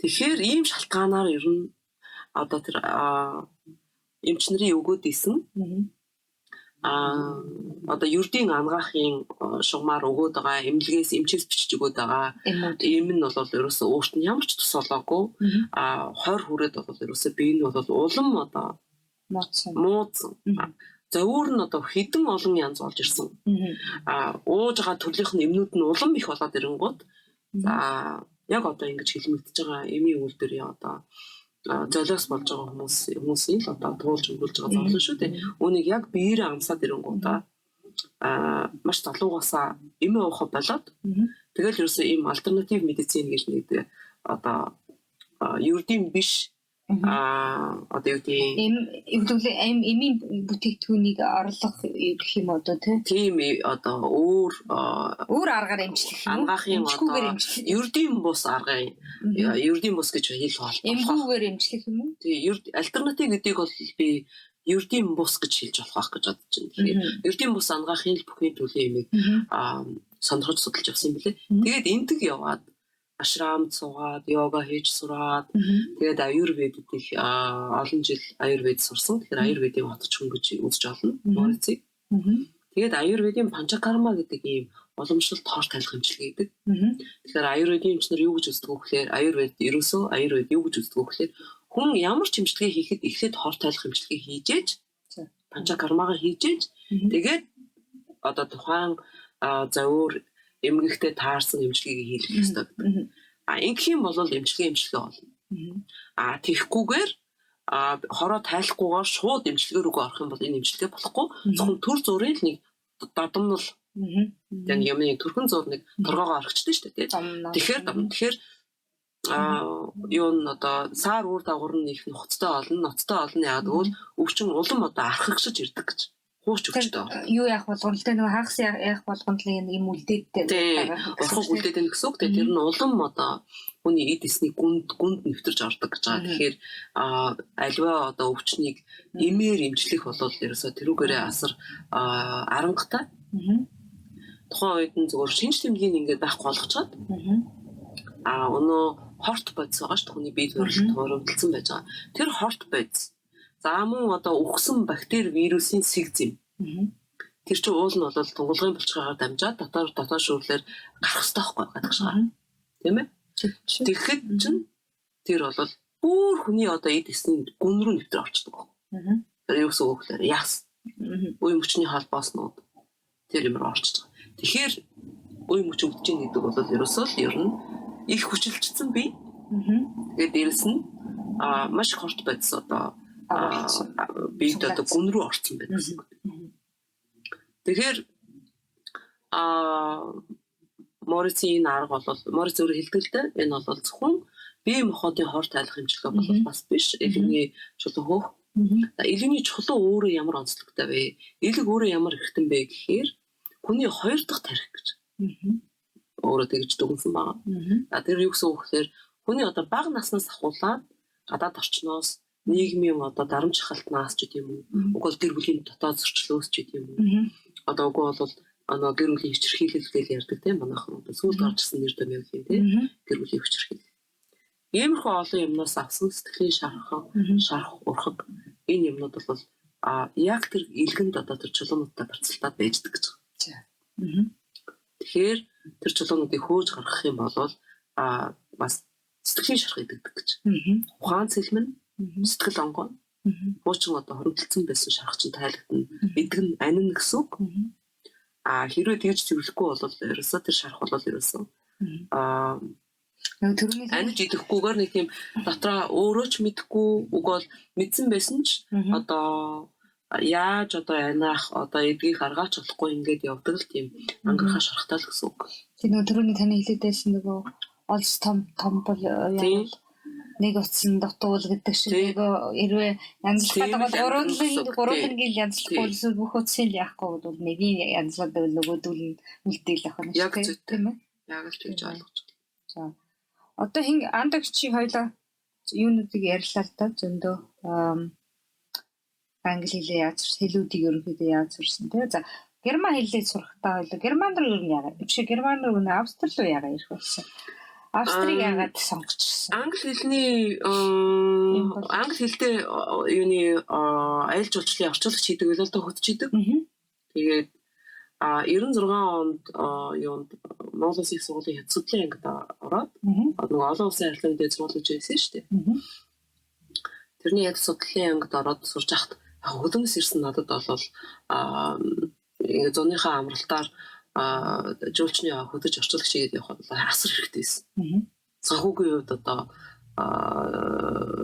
би дааж тий сухарчгүй хүн шиг тэр картын барааны хямрал одоо нөгөө манай нөгөө юуны зах зээлийн хямралын үе тийм ээ. Тэр хүн хямралын үеийг даавч болоход олнод хэрэгтэйсэн. нөгөө талаас бол их сонин одоо би тэгж боддیں۔ Урд насндаа одоо бадарчин байсан юм. Нөгөө амаа гэж залуугийн тэр олон орноор явсан аялал тэр тэмдэглэл надад таалагддаг. Тэр их өвөрмөц залуу санагддаг. Тэгэхээр надад бас өөртөө тийм мэдрэмж тийм бодол төрдөлтэй би ч та урд насндаа бадарчин байсан юм уу? Яхаараа ингэдэй тийм вирус бол бүр нэг багын нэг тийм бас хөдөө дагуулж явдагтай байсантай холбоотой байж магадгүй юм. Вирус бол нэг Монгол нутгаар хал нэг аялмаар байдаг. Ерөөсө хизээд нэг дундардаггүй тийм өслөр үлдэлтэй. Банк цангаж идэг. Тэгээд мэдээж одоо нэг ядуу оюутан хүнд тэгээд аялаад явж байгаа боломж мөнгө юу авах вэ тий. Тэгэхээр яг аялал жуулчлалын хөдөж хийдэг маань бол би тэрийг бүр яг мэдж хийсэн. Тэгээд хийж явж байгаад 2000 онд их том Америк групп группийн орчуулагч гэдэг хөтлөд явж байлаа. Говьд. Тэгэд өмнө говийн тэр чи юу гэдэг лээ. Нэг бүр онгоцны буудалтай нэг тийм амралт идэм да одоо. Би нэрийг одоо бас мартчихлаа. Онгоцны буудалтай тийм гэр бааз байдаг. Бүр жуулчин компани бааз байж байгаа. Тэгээд сүүлд тусдаа болсон баг. Тэр бааз дээр бууцсан байж та манай нөхөр бас нөгөө насаараа аялал жуулчлалын юу хөтөж орчуулагч хийсэн хүн. Тэгээ герман хэлтэй австри орчуул юу жуулчин групп жуулчин аваад явж байхдаа таарлаа танилцаа. Тэгээд залуу насны нөгөө гал халуун хайр дурлалаар шатаж тэгээд охин маань Монголд гарсан. Том охин маань одоо хайртай. Тэгээд сургуулаа төгсөөд охиноо 3 настай болж байхад нь Австрид нөхрөө тахад ирсэн. Юунд энд төрөг юм биш үү? Үгүй. Монголд анхныхаа охиныг төрүүлээд. Нэгдүгээр төрөхөд.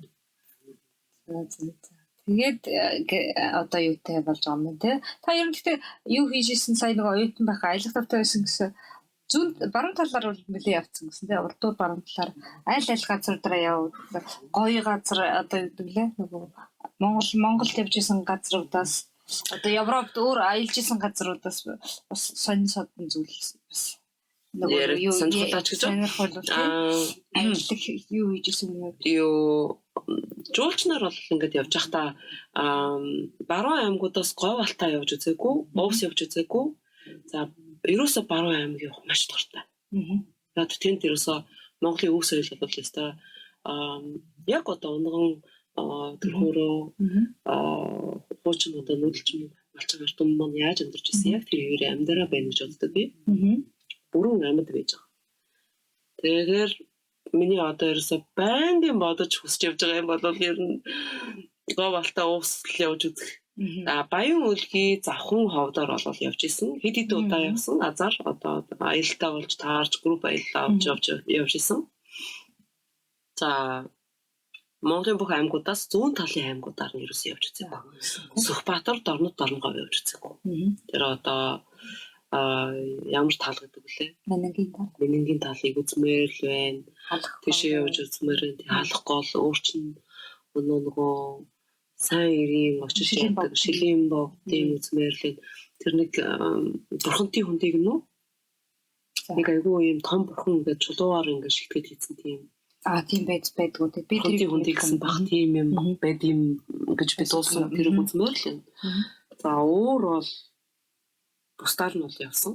Одоо Хинтийн аймаг тэгээд одоо өмнө Хинтийн Хөвсгөл Дархан Орхон Европ Монголоос орнуудаар ямар орнуудаар бол Америк явж исэн, Орос явж исэн, Хятад яг өөр Монгол явж исэн, Хот руу Египт явж исэн. Орчин. За Европтой болохоор Голланд явж үзсэн, Герман явж үзсэн, Франц явж үзсэн. Найз эмэгтэйчүүд, найз бүсгүүчүүд маань ураад. Тэгээд зочилж очиж ирсэн. Ийм завшаа олцсон. Найз нарынхаа буйнаар. Би юу тэр одоо та бол ийм олон орноор явсан. Тэгээ Монголынхаа бас Турк бас үзсэн. За олон орнуудаар явсан байна. Монголынхаа бас олон нутгуудаар явсан. Тэгэхээр зөвхөн Улаанбаатарын монголчуудыг биш тий олон газрын монголчууд гэж байна тий. Тэгэхээр ер нь юу ярил манай монголчуудын сайхан зан чанар юундаа байна. Таны одоо ийм олон үзэж харсны хувьд тий авууштай нөгөө гэдэг нөгөө хүмүүс хэлдэг шүү дээ манай монголчууд бол нөхөр шиг сайхан юу гэдэг тий. Аавштай тал юу байна? Анхаармаар засчмаар юм юу байна? Аялж яаж юм олон газар үзэж яасан. Эрэг сайхан юм тий. Эрэгээрээ тэгээд яг засаасаа гэсэн юм юу гэж хэлмээр байна гэж байна. За эргээс нь гэх юм бол би одоо Монгол хүнийхээ хамгийн гайхамшигтай юм би эрчим хүчин гэж боддог. Маш сайхан эрчим хүчтэй. Байгалийн эрчим хүчин шууд мэдрэгддэг. Ялангуяа олон хүмүүс ингээд зөвлөсөн бужигнаад байж хат нь одоо хажууд нь ингээд хэсгэн би бүр зориуд ингэж хөвтөх туртаа. Одоо нэг хүний хажууд ирж хөвтөж энерги авдаг муужгаа шиг. Охин маань болохоор бүр зориуд мушгиж та тэгвэл энерги вампир юм бэ гэж хэлээ. Тэгэхээр би үгүй гэж бодож байгаа. Яагаад гэвэл тэр сарна гэж өгсөн үг шүү дээ. Тэр чинь тэр хүмүүст бол ямар ч тийм мэдрэмж төрүүлэхгүй байгаа. Би тэгээд бүр сонирхож хүмүүсээс асуудаг байхгүй юу? Би ингээд тантай байхад таны энерги эрчим хүч чинь ийм сайхан байна. Би маш тайван болоод байгаа ийм үед ингээд хөвтдөг нэг хэсэг.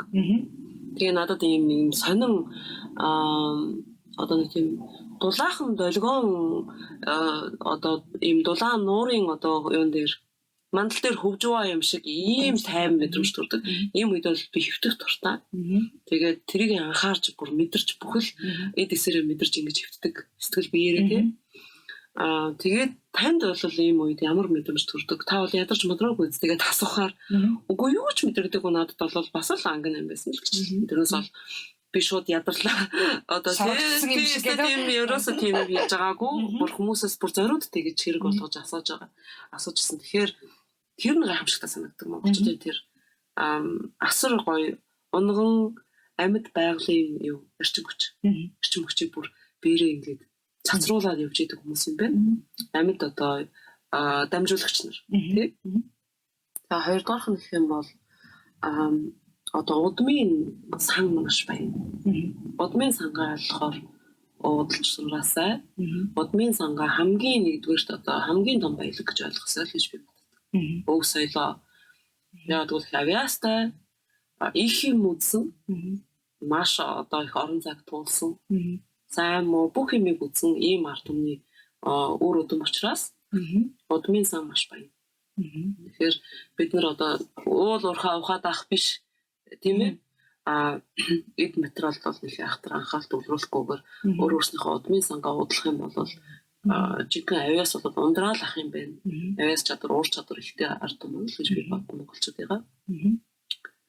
За гуравдугаарх нэг юм гэх юм бол удмын гэж ярьснаас энэ монголчуудыг би resilient гэж боддог. Аливаад нуурдаггүй амьдралын маш хатуу бэрхийг туулж ирсэн онцлогтой хүмүүс учраас хэр баргийн юмд нуурдаггүйг нь би бахархдаг.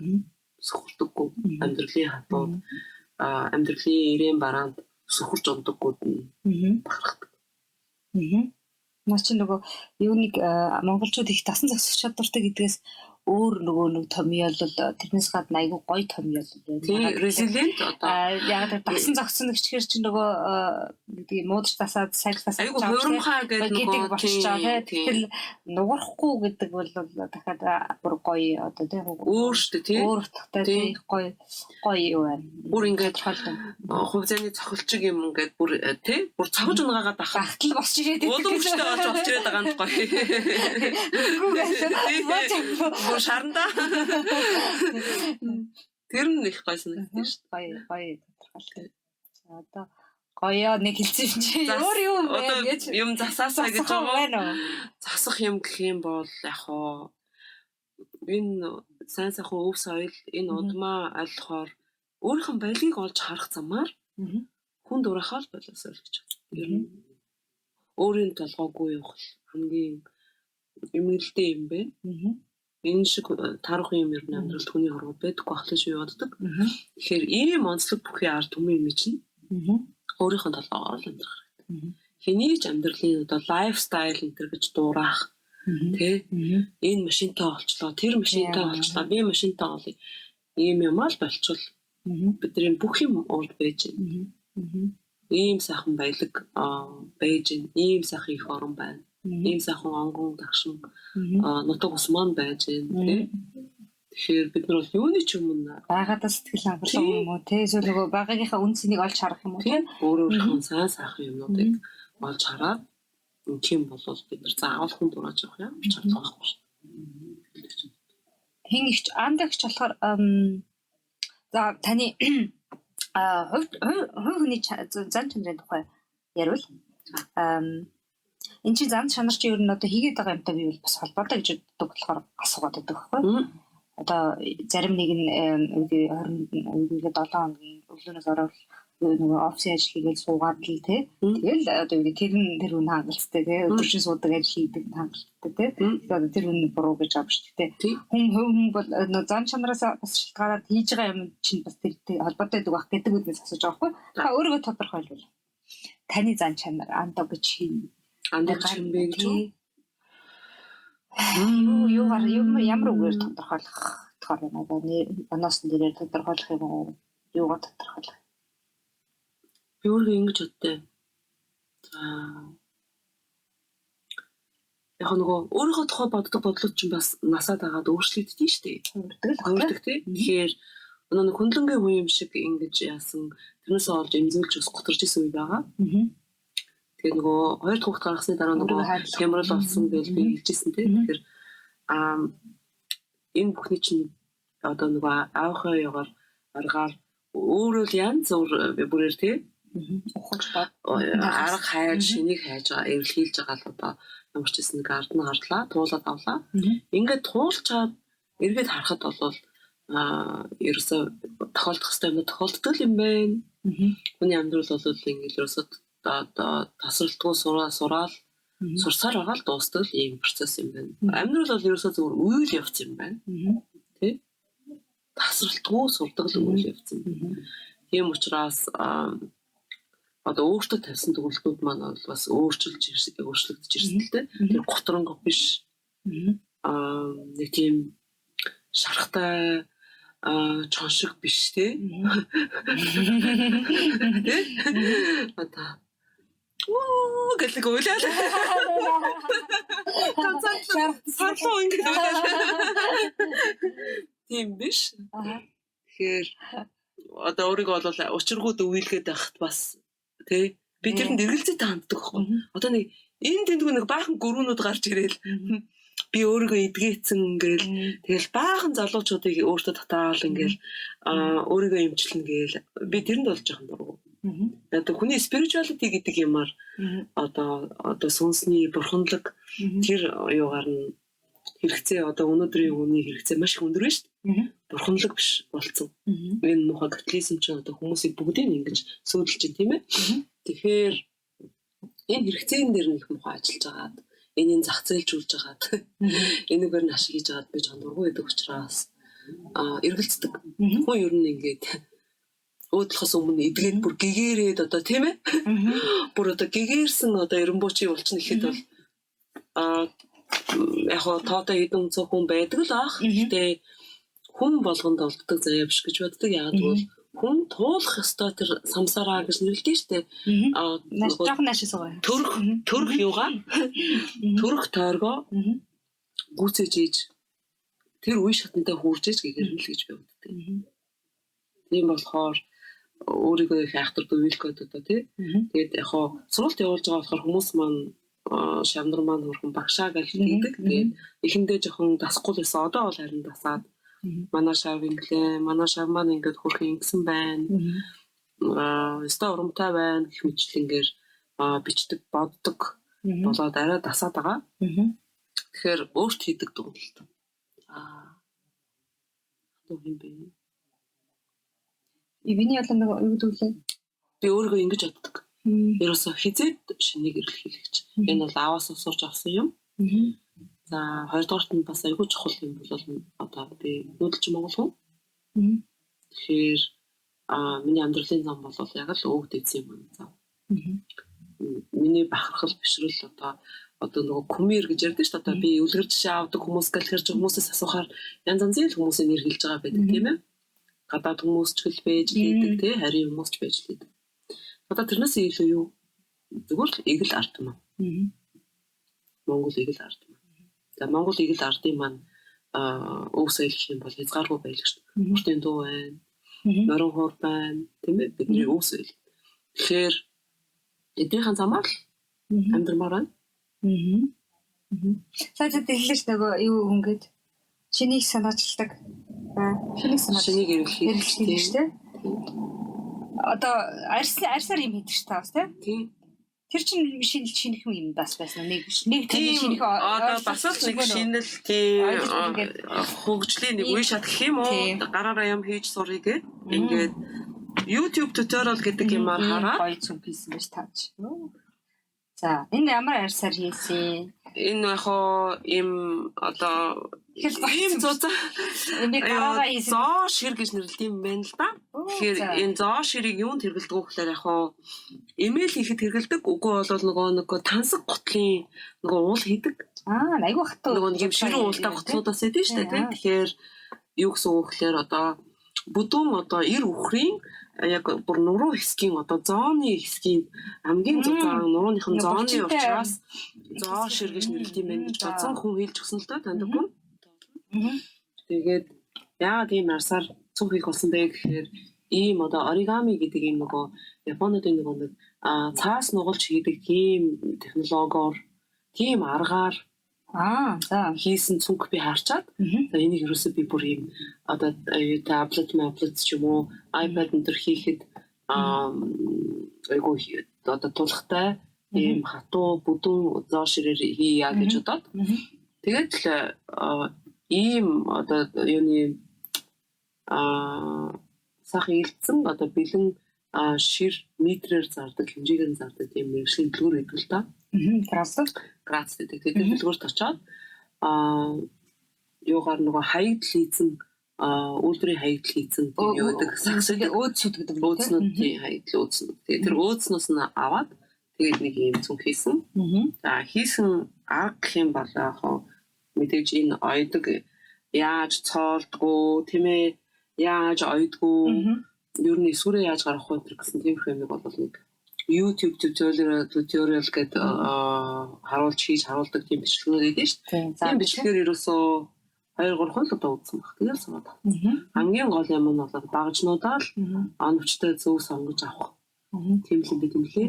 Тэгээд мэдээж тууштай нухаж ижил гарна. Гар урлын юм гэдэг ч бол тийм амар биш тийм.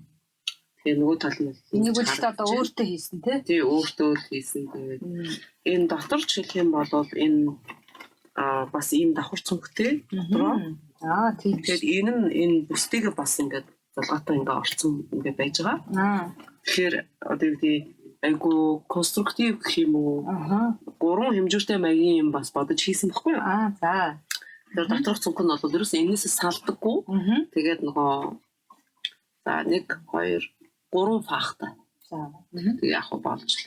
Тэгээд нэг сул тал нь яг хүнд учраас ингээд бариад явхад жоохон мөрлөө ингээд шигдэх гэдэг тий. Тэр бол харагдаж. Йога нөлөө юм чи. Яг одоо йога хийхээс гадна ийм нэг юм ортопедийн гуц хий гэж бодоод. Тэгээд адууны бас л юм нэг юм адууны ярьсан. Адууны нөгөө дэл сүүлний үсийг чихэж хийсэн л ийм маш одоо шигүү чихэж хийхээр ийм одоо юу гэ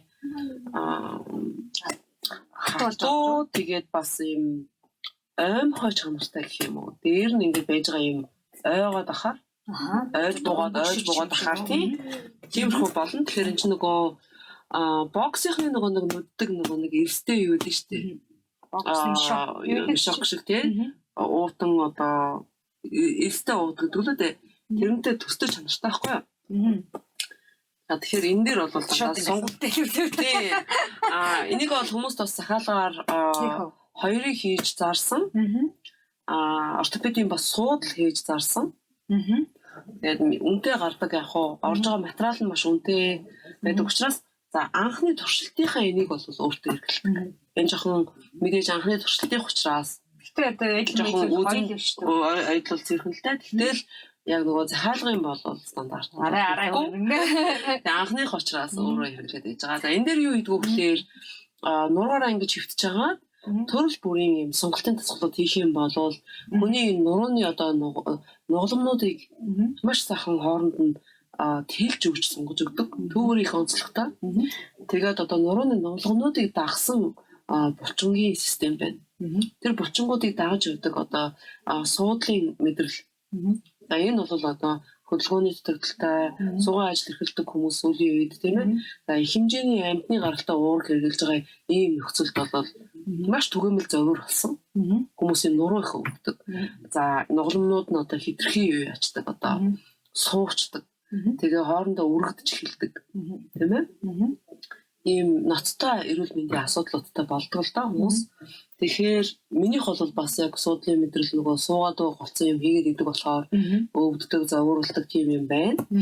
Тэгэхээр энийг хийснээс хойш энэ дээр өдөр болгон тэгээд сонголтын тасгал өглөө орой хоёрдоо хийгээд аваад бол миний нуруу ерөөс өвдөхгүй байгаа.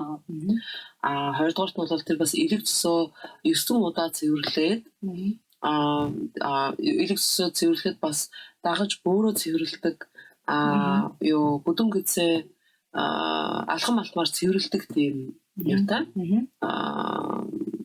одоо цогц арга хэмжээ гэх юм уу цэвэрлэгээний арга хэмжээ нөгөө морицын боловсруулсан. Тэгэхээр нуруу өвдөх өнтер асуудал бол ерөөс огт байхгүй болсон. Ер нь үл өөрийгөө нөгөө юугаар нэг эмчлээд одоо нөгөө өөрийгөө бас өөртөө хэрэгтэй нөгөө юунуудаа өөрөө хийгээд ингээд ер нь бол яг үгээрээ бол би өөрийгөө бас яг шинийг илэрхийлэгч гэж яг дүгнж болохын гэхдээ амьдрал дээр бол шинийг гэж байдгүй гинэ. Ерөөсөн амьдрал бол хүрд. Тийм учраас би магадгүй миний өөрийн одоо сүсэг бишрэл юм уу жуулч аваад явж ах жуулчд бол дандаа манай үнэт идлийг аваад байгаа би тэр хамсдаг гэсэн. Монголчууд яагаад үнэт идлээ гадаадынхан зарчиж яана вэ? Уул нь өөрснөө аваад идэлсэн бол зүгээр гэтэл дандаа ийм алт манад ийм барууны хийцтэй юм гадаадын юм их сонирхож явж байсан л та тэр юмг оюутан байхад одоо гайд хийж хахад тэгээд бүр бодон байж энийг бүр зүүдлээд чойчин замын сумд очоод тэрний антик шопноос нь очоод эртний эдэлд зардаг төлбөрөөс нь очиж авч ирсэн. Тэгэхээр ер нь энэ бол мэдээж эртний эмнэлгийн аюурведтэй холбоотой мөн одоо Төвд Монголын буддийн шашинтай холбоотой гүн ухааны ойлголт амьдрал бол хүрд бүх юм нь одоо recycled буюу ийм эргэл дээр эргэжил хийдэг. Хизээч одоо шувтардаггүй эцэс төгсгөлгүй юм бүр амьдрал гэдэг бол би үйл явц гэж яриад байгаа шүү дээ юм суралцахтай. Тэгэхээр цааш юм гэж бол байхгүй. Тэгэхээр би энийг юутай холбож ярих гэдэг нь болохоор би дөрөв яриадсэн шүү дээ. Монголчууд бол маш баялаг удмын сантай учраас тэрийг анхаарах хэрэгтэй. Тэрийг уудалж сурах юмсан гэх. Тэгээд нэг инээдтэй юм хэлмээр санагдлаа цитата. Би нөхөртөө нэг л юм дээр өнгөрдгий. За. Нэг юм дээр өнгөрөөд дандалцдаг гэх юм уу? Нэг хаяа нэг хүнд чаас нэг яг хоо зүгээр нэг юм. Хошин шогийн маягаар, хошигнол маягаар Тэгтээ бас жоох нарга маягаар дандалцчихаас зугаатай шүү. Тэр ч бас эерэг юу эрчим хүчээр хангаж өгдөг хүмүүсийг инээлгдэг те. Тэгээ би нөхөртөө тэгдэг. За чи бол ингээд маш олон орноор аялах сонирхолтой тэр чинь бол зүгээр юм барууны хүмүүст юм түгээмэл нэг төрлийн хэрэгцээ болсон. Хэрэглээ. Consumerism гэж ярьдаг тийм. Фабраха культур ийм болсон байх шүү. Тэгэхээр чи энэ орнууд руу ингээд явахтаа бол ингээд нэг юм Lonely Planet маягийн форматаар бага ном уншаал айгүйх информац цуглуулаад ингээд явдаг. Чиний бол нэг тийм цэвэр нэг тийм нэг бодлын хэрэглээний нөгөө бодлын нэг тийм бага мэдээлэл цуглуулах юм юу болчихно тий. Ийм харилцаа холбоотой байна. Энэ улс орнуудын соёл шин энэ улс орнуудынхаа соёлтой. Гэтэл чи минийх ч болохоор надад бол ерөөсөн энэ олон орнуудаар аялчи тийм ээ ийм хэрэглээний тийм юу байхгүй хүсэл байхгүй. Би бол зөвөр өөрийнхөө их нутагтаа түүхийг сайхан Монгол орныхоо нутгаар бол би хизээч насан туршдаа аялаад ш би миний цангаа арилахгүй. Тийм учраас надад бүр яг тийм мэдрэмж өгдөг. Би урд насндаа олон удаа энэ сайхан орондоо төрсөн. Үгүй юм байна. Тэгэхээр би энэ торгоны замыг одоо бий болгосон. Европ Аз хоёрыг хооронд нь холбож исэн гүрээний судас шиг ийм чухал одоо соёл худалдааны эдийн засгийн оюуны солилцооны ийм их одоо нүсэр ажлыг хийж ирсэн, гардан хийж ирсэн, гартаа хатгаж явсан, маш их юм үзсэн, их юм тулсан ийм ард түмний удам хөх санаад байна. Тэгэхээр би ямар нэг юм хийхдээ бол өөрийнхөө энэ удмын болон кармик гэж ярих юм уу? Үүлийн үрийнхаа юугаар удирдлагаар хийдэг гэж. Зөв бэлгээ зөв бэлгээрээ үлийнхөө үрээр ч юм уу. Цаанаас нэг юм хөтөлсөн юм шиг. Одоо хүн бүр хилээд өгсөн юм шиг хийдэг. Тэгээ нөгөө торгоны зам гэсэн чинь өөрөө ирэхгүй татдаг. Ургамал ногоо яаж юм хийх вэ? Арьс юугаар яаж хийх вэ гэдэг. Тийм яг үнэ. Тэгээд им тургамал судлаа тэрнийхээ монгол нэр одоо ганцхан им тургамалч биш ерөөсөө маш олон төрлийн одоо хүнс ногоо, жимс, галтгоо их сонирхдаг шүү дээ. Би ч хоол хийх дуртай. Ихтэй бол бүр ихээхэн одоо сэтгэл гаргаж юм хийж маш их баяр баясгалтай хийдэг бас хоол ихтэй. Тэгэхээр их сонирхож хийдэг. Тэгэхээр тэр олон төрлийн одоо хоолны орц, жимс ногоо янз бүрийн юмуд байгаа шүү дээ. Самбар үүр тариа. Тэгэхээр чинь оноос нэр нь Монгол байж байгаа учраас энэ бол яалтчгүй хөдөлшгүй баримт байдаг юм байна. Манай ард түмэн бол асар их юм утсан хүмүүс. Өөрийн нутагт докторгодоггүй байсан төв алгасан халуун оронд ордог юмны нэр монголоор ингээд байж гэнэ гэдэг бол гахалтай. Бид нар бол эдгээр юм хийжсэн хурцжсэн хүмүүс гэж өнгөртгөө.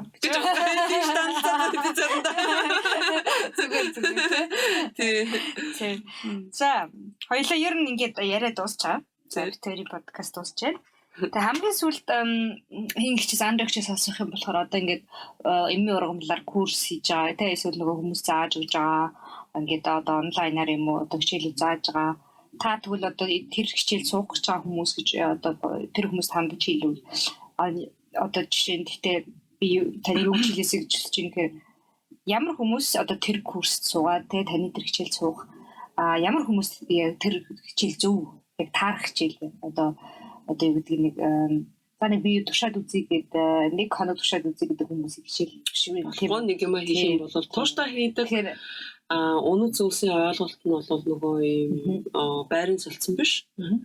Эхлээд оюуны баялагтай байж ээж тэрнээс дараа нь материалын баялаг гарна гэсэн ийм амьдралын үндсэн ойлголтыг бол аль хэдийн ухаарчсан ийм хүмүүс ирээсэй гэж бодож байна. Ямар насны байх нь бол заавал одоо миний насны юм уу, нас ахмаг хүмүүс гэдэг ах юм байхгүй. Мэдээж элэг зөсөө зэрэглэхэд бол мэдээж заавал 18 хүрсэн байх хэрэгтэй. Бага насны хүүхд бол хийж болохгүй арга. Тэгэхээр насан турсан хүмүүс бол ямар ч насны хүмүүс ирээд оролцож болно. Зүгээр миний сургалтыг зориод ирэхэд бол тэгээ ийм хүмүүс надад ирээсэй гэсэн одоо хүслээ хэлж байгаа шүү дээ тийм үү. Тэгэхээр өнөө зүйлсийн ойлголт нь л одоо бүр тогтцсон. Мэдээж эрүүл мэнд. Хүний амьдралд бол эрүүл мэнд. Гэхдээ эрүүл мэндтэй бол зөвхөн бие махбод эрүүл мэнд биш. Мөн сэтгэл зүй, бурханлаг эрүүл мэнд ийм юм хамгийн нэгдүгээрт нь тавьдаг.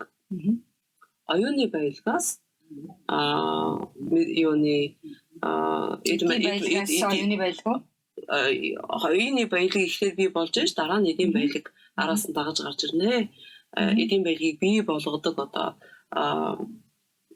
анхных нь одоо ундраг нь бол оюуны баялаг юм а гэдгийг л ойлгосон юм сахад. Ирэхэд би маш их баярлалаа. Миний сургалтыг зороод ирүүлнэ. За тэгвэл одоо тэр хүмүүсээ ирээрэй гэж хэлээд камераа хараад тэгээд андагчдын подкаст чи бодоод исэн чинь би чинь дандаа цитер байгаа хараад яриад тийм учраас одоо хамгийн сүүлийг одоо үүдийг хэлээд яг таалаг камераа хараад дуусгая. Гэхдээ энэ хүмүүс маань бас аудио хэлбэрээр подкастыг сонсох боломжтой учраас одоо би тэр нүд рүүгээ харж байгаа бас зөвхөн дуу хоолой сонсож байгаа хүмүүс бас тийм зүгээр винд одоо юу автоман олон жил ажиллаж исэн хүний охин одоо миний дүү гэж үздэг Дэгийн маань найз Цитагаа дагуулж ирээд тэгээ Цита болол би огт таньдгүй байсан бүсгүй публицистик гэдэг одоо хэвлэл мэдээлэлтэй хэвлэл мэдээллийн чиглэлээр сураад Австрид сургууль төгсөөд одоо мэргэжлэр ажиллаж байгаа ийм бүсгүүдэд танилцсантай маш их баяртай байгаа. Тэгээд хоёр дуу маань зориод ирсэн гэр танах гад ховор завшаан болтлоо.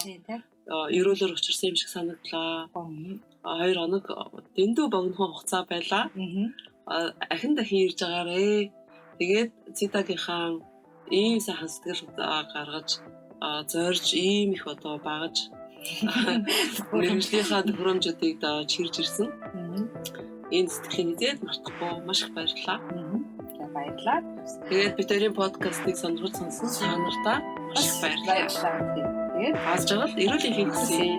Баяртай.